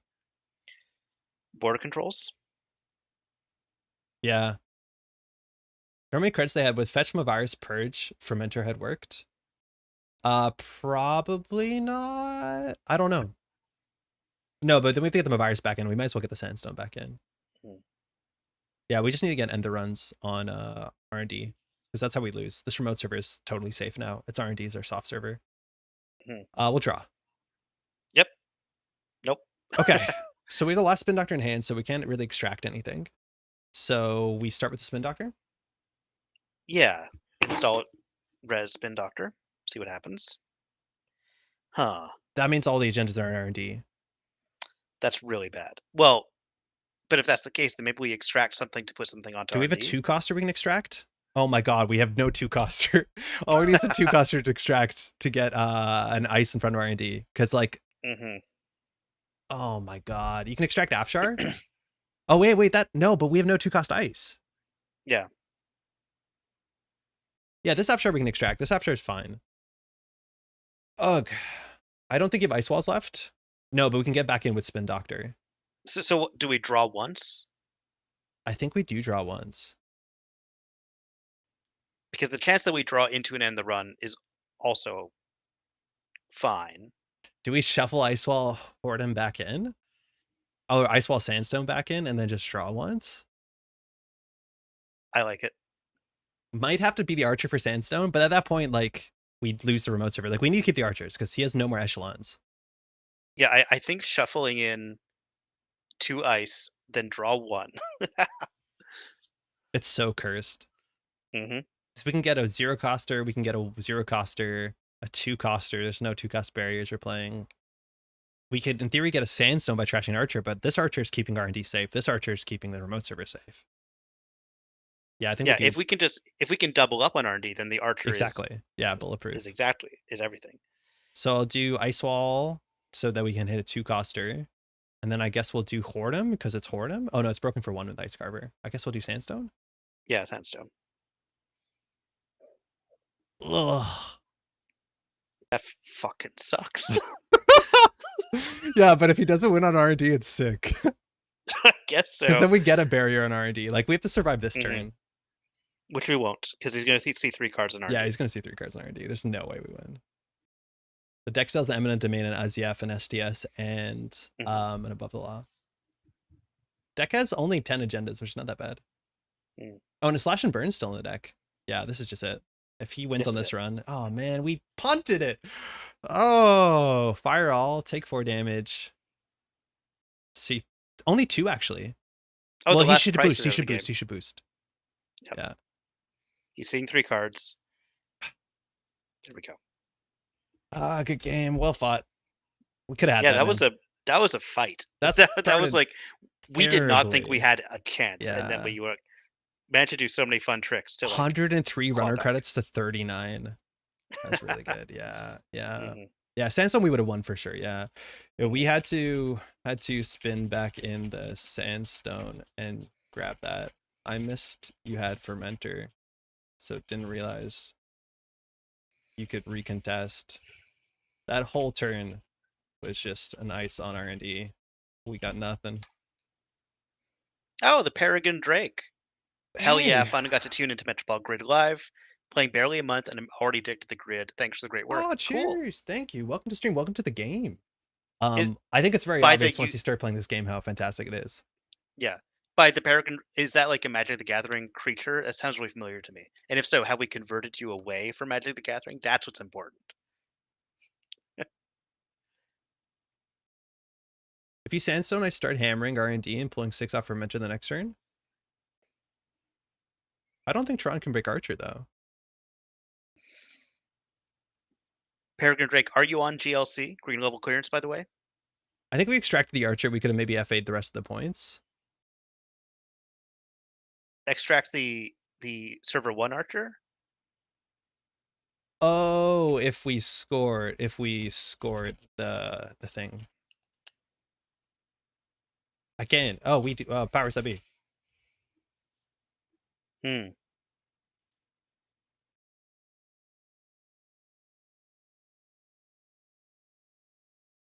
Yeah, he would have to trash powers that be. My virus might have been the play. It leaves me a credit short of breaching and resets the clock. Yeah, my virus was a consideration. I totally missed the Fermenter. Man, that was an exciting game considering how it started. Yeah, it was. How we tilted out our mind. It is. I'm an MTG judge. Oh, cool. And I think I've unironically played 1 game of Magic all month. Yeah, and you're already on GLC. That's great. Fantastic. Yeah, Peregrine Drake, like for some reason that's a card that I can picture so clearly because like I stopped playing shortly after Urza's Saga. And I think that was like an Urza's Saga or Legacy card. Somebody asked in the ban list update video, as a Magic player, why should I play Netrunner? This game looks really complicated. And it took me like 35 minutes to write a paragraph. And my 3 points... Oh, that's very telling, isn't it? Yes. My 3 points were, the first one was, I don't think I wrote it as perfectly as I wish I did, is that like, it's an asymmetrical game. So 2 players are building a playground together. One person's putting all their cards face down. So the whole game has constant excitement. Like it's always exciting, no matter what. Second point was... I forget. Third point was that the game is free. What the hell was the second point? And then the fourth point was the community was really good. The second point was probably pretty great. She made money installing 7 cards with cards, ended with 5 cards in hand. Yeah, I know. Yeah, ending turn 1 on 6 credits. It's a very famously broken combo card, so that makes sense. Very cool. Yeah, that checks out. Cool. All right, he stole 11 points. That was honestly a fun game, and that shows you what this deck can do. Like, it's all about the flexibility. It makes Ob obviously a bit intimidating, and learning on JNet's the easy way to learn it, because like it doesn't show you your whole deck. It shows you the 6 cards that cost 3 credits. But you should, if you're playing this, keep a notepad next to you and just like scratch off your 3s, your 2s, your 1s when you draw them. Yeah. I would guess the second point is that all the goals in the game are in the corp stack. That's one of the interesting things about Netrunner. Oh yeah, that's a very cool point. It's a bit harder to communicate. Hey Tron, probably hear us here. Man, what was the second point? I forget. Oh yeah, the Well, action what economy. what? Second point was the Oh action yeah, economy. action card. Yeah. Which, like, to me, that was always the least exciting thing about Magic. Is like on turn one, just about everyone's turn one is the same. Like you hand 7 people the same deck, their turn one is play the 1 drop, right? Like you're not making that many big decisions. Some decks do, I understand. But the idea is as soon as turn one, the sort of like action economy web of possible board states is like massively different. 2 players can play turn one correctly differently as soon as turn one. So by the time you're on turn 6, there's like literally uncountable different board states. Which is not exactly the case in Magic, where there's always one right play on most board states, or one play you're allowed to do, which is on this turn I play my 2 drop. There's also like I mean, the more I've played Netrunner, the more I feel like you do have those situations where the equivalent to Magic, where like as long as what I draw isn't to land. Like, of course, that happens in Netrunner, but the fact that you can mitigate bad luck through your basic actions, I think, is something that I have so much trouble going back to Magic. Yeah. After experiencing a Netrunner. Do you know what's actually getting me? I went back to play the Lord of the Rings LCG, and it's like technically the same as Arkham Horror, like every turn, but you can't choose to draw. And I'm getting frustrated with the game. Because obviously it's the one of the older LCGs, if not the oldest LCG, if I'm not missing from FFG. But it's just like that. Every turn, each of your cards get 1 resources, and every turn you draw 1 card. And if you're not drawing better cards than the board state is developing from the encounter deck, you just lose. That's it. So like you need to make your deck consistently drawing more and cheating out resources and stuff like that. Of course you have to, but there's so many games where it's a wipe, whereas like there's no way that I could have won this game understanding what I drew when I drew it. And like that is kind of difficult. Like I've been struggling to really get into the game, which is wild because I own so much of it. I just haven't played in a long time. One thing I've started appreciating recently is how much fun Netrunner is to watch. Oh, it's so much fun, but that's because there's like face down cards and people do wild things, and it's like it's so exciting to watch. It is generally like incredible. Arkham is a great foundation. It's not different than Netrunner. Same sort of idea. As much as Arkham, you're a bit more restricted on what you need to do. There are wrong Arkham turns more than there's wrong. No, there's wrong Netrunner turns. The spiel that got me hooked from Magic was being told that it isn't Magic. A lot of other card games feel like reskin versions of Magic with minor changes, but Netrunner is so vastly different that it got me to play the first few games. From there, Netrunner independently being a wildly good game got me hooked. That's a really good point. It's like there's so many card games like that. They're just like, these are battlers. We're both doing the same thing. You've got dudes. You're bashing against the opponent's dudes. Like that is Magic all over. But this is one of the very few games that's still out there that is like it has a very different perspective and POV. Yeah. It's funny. Apparently, got an email from a Magic player who's like, Netrunner seems complicated, and I feel like a lot of us Netrunner players are applying Magic is too simple. Yes. No, this game is. I think. I do think in terms of like judgery, Magic does get more complicated, but also it has like decades and decades of cards. Like, have you ever seen Judge Tower? Tens of time. Have you seen this Judge Tower? It's a deck that people make, these Judge Towers, and it's some of the most complicated cards. And basically everybody plays from the same deck. Everyone draws a card, and you have to basically have infinite mana. I think there's some rules, and you have to cast everything, and all targets always have to be chosen. And basically you just keep playing, and not until someone loses life points, but until someone makes a rules mistake, and then they're eliminated from the game. That's very funny. It's cool. It's like, it's genuinely cool. There's a lot of cool things you can do inside Magic, but like Judge Tower is so funny, where it's just like the most complicated rules things, and as soon as someone lawyers you, you lose. Yeah, Judge Tower is a cool format, even for someone who doesn't understand anything about judgery. I'll watch it just because it's like really goofy to be like, oh, you were meant to target this by name, but you have to do this, and it's really, really silly. Honestly, having like a Magic the Gathering judge playing Netrunner as well, like it's very exciting because I enjoy having more people playing Netrunner who are just like passionate about rules and the mechanics, the niche mechanics, how things interact in ways that I never anticipate. Like something I have such a hard time keeping up with, but like I love hearing Jamie talk about rules and stuff like that. I'd love hearing other people talk about rules too. Yeah, when they get those rules block updates from NSG to be like, this is how this card was designed, or these are the problems with the rule set right now, it's really cool. I played tested a card game several years ago where the phrase rules damage become common among the testers. Yikes. That's funny. I know I was getting frustrated with some other recent games coming out where the rules are just not like tight enough for me to like really grasp onto. I'm like, this is going to be a problem. Okay. Yeah. Patrick, I have a really awkward transition here because pulling up the Patreon plug, it's only set up to have 1 camera. I honestly don't even know if you can be heard. Hold on. Is your voice even here? No, your voice is not even here, Patrick. Hold on. I can fix that. You're now in. Wow. Okay. Patrick, can you say something nice about the folks that support the Metropole Grid? Yeah, I want to thank all these folks who support the Metropole Grid. You're the reason I eat lasagna once every month or so. Really appreciate it. Every time you donate $1 to Andre, I get closer to convincing him to play tabletop RPG with me, maybe even on stream. Thank you, everybody. Great, thank you. I will not play I will play tabletop RPG Pat with Trick with you. That's quite that's quite okay. I'm excited for it. Huge thank you to all these names and more. I haven't updated this. We have 2 recent joiners to the Patreon guild. Cranked, thanks so much for supporting. Also Sebastian Kosh, thank you. Yeah, a lot of time goes into video editing, stuff like that. Recording, all this sort of stuff takes way more time than you think it does. I want it to be a certain way, and that is honestly it takes a lot of time, and that would not be possible without the support from a lot of nice folks. So thank you so much. She's a familiar Yeah, name. Hey, I know that guy. Yeah. actually, I was going to say, like, we also have, I think you already mentioned this, but we were talking a bit about on the drive back from Boston, Mhm. how much effort Eric Hayden from Neon Static put into Yeah. the stream setup at NANPC Boston. Like, it was some of the like a very excellent equipment, like really high quality stuff. There's so much stuff that he lugged from his home an hour and a half away to Milton, Ontario, to for the NANPC Boston. I don't know, like also, after you're done supporting Metropole Grid, you can go support Yes. them too. We got the news and he got the prognosis. The camera, he dropped the lens in Mm. the morning. Oh yeah, that was It's cooked. It's more no. expensive to replace it than to fix it, which is like such a That's bummer. so.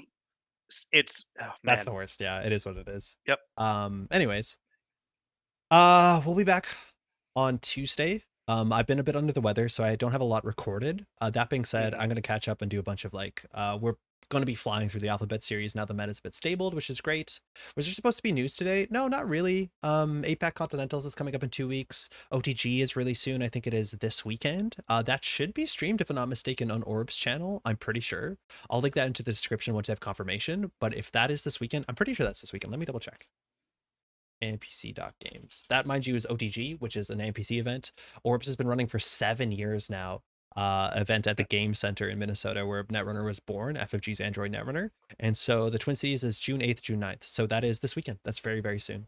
So if you're going out there, best of luck, have fun. Looks like a fantastic event. And that is, again, in Twin Cities in Yeah. Roseville, which is very, very cool. Otherwise, next weekend there's a Canadian Nationals all the way out in Calgary, which is pretty far from us. It's like 3,500 kilometers, so it's a bit far. There's also, mind you, APAC Continentals is online that will be streamed on Null Signal Netrunner sooner than later. I'll be doing some casting for that on both days. Looks like it's gonna be a fun event. And is there anything else? I don't think so. Thanks for hanging out, Yeah. everybody. Thanks for hanging out. Always a pleasure. Yeah. I'm starting to sweat a bit. I just want to read real quick from Peregrine Drake. I think the one thing that Netrunner has over Magic is agency, especially in competitive formats. A lot of the game can feel like paper, scissors, rock, and that's accounting for inherent variance within game. So far, that's felt less in Netrunner. Yes, every game I've lost feels Mhm. like more of a result of my own decision making than Magic. Everything feels like an OG John Demere in Magic terms.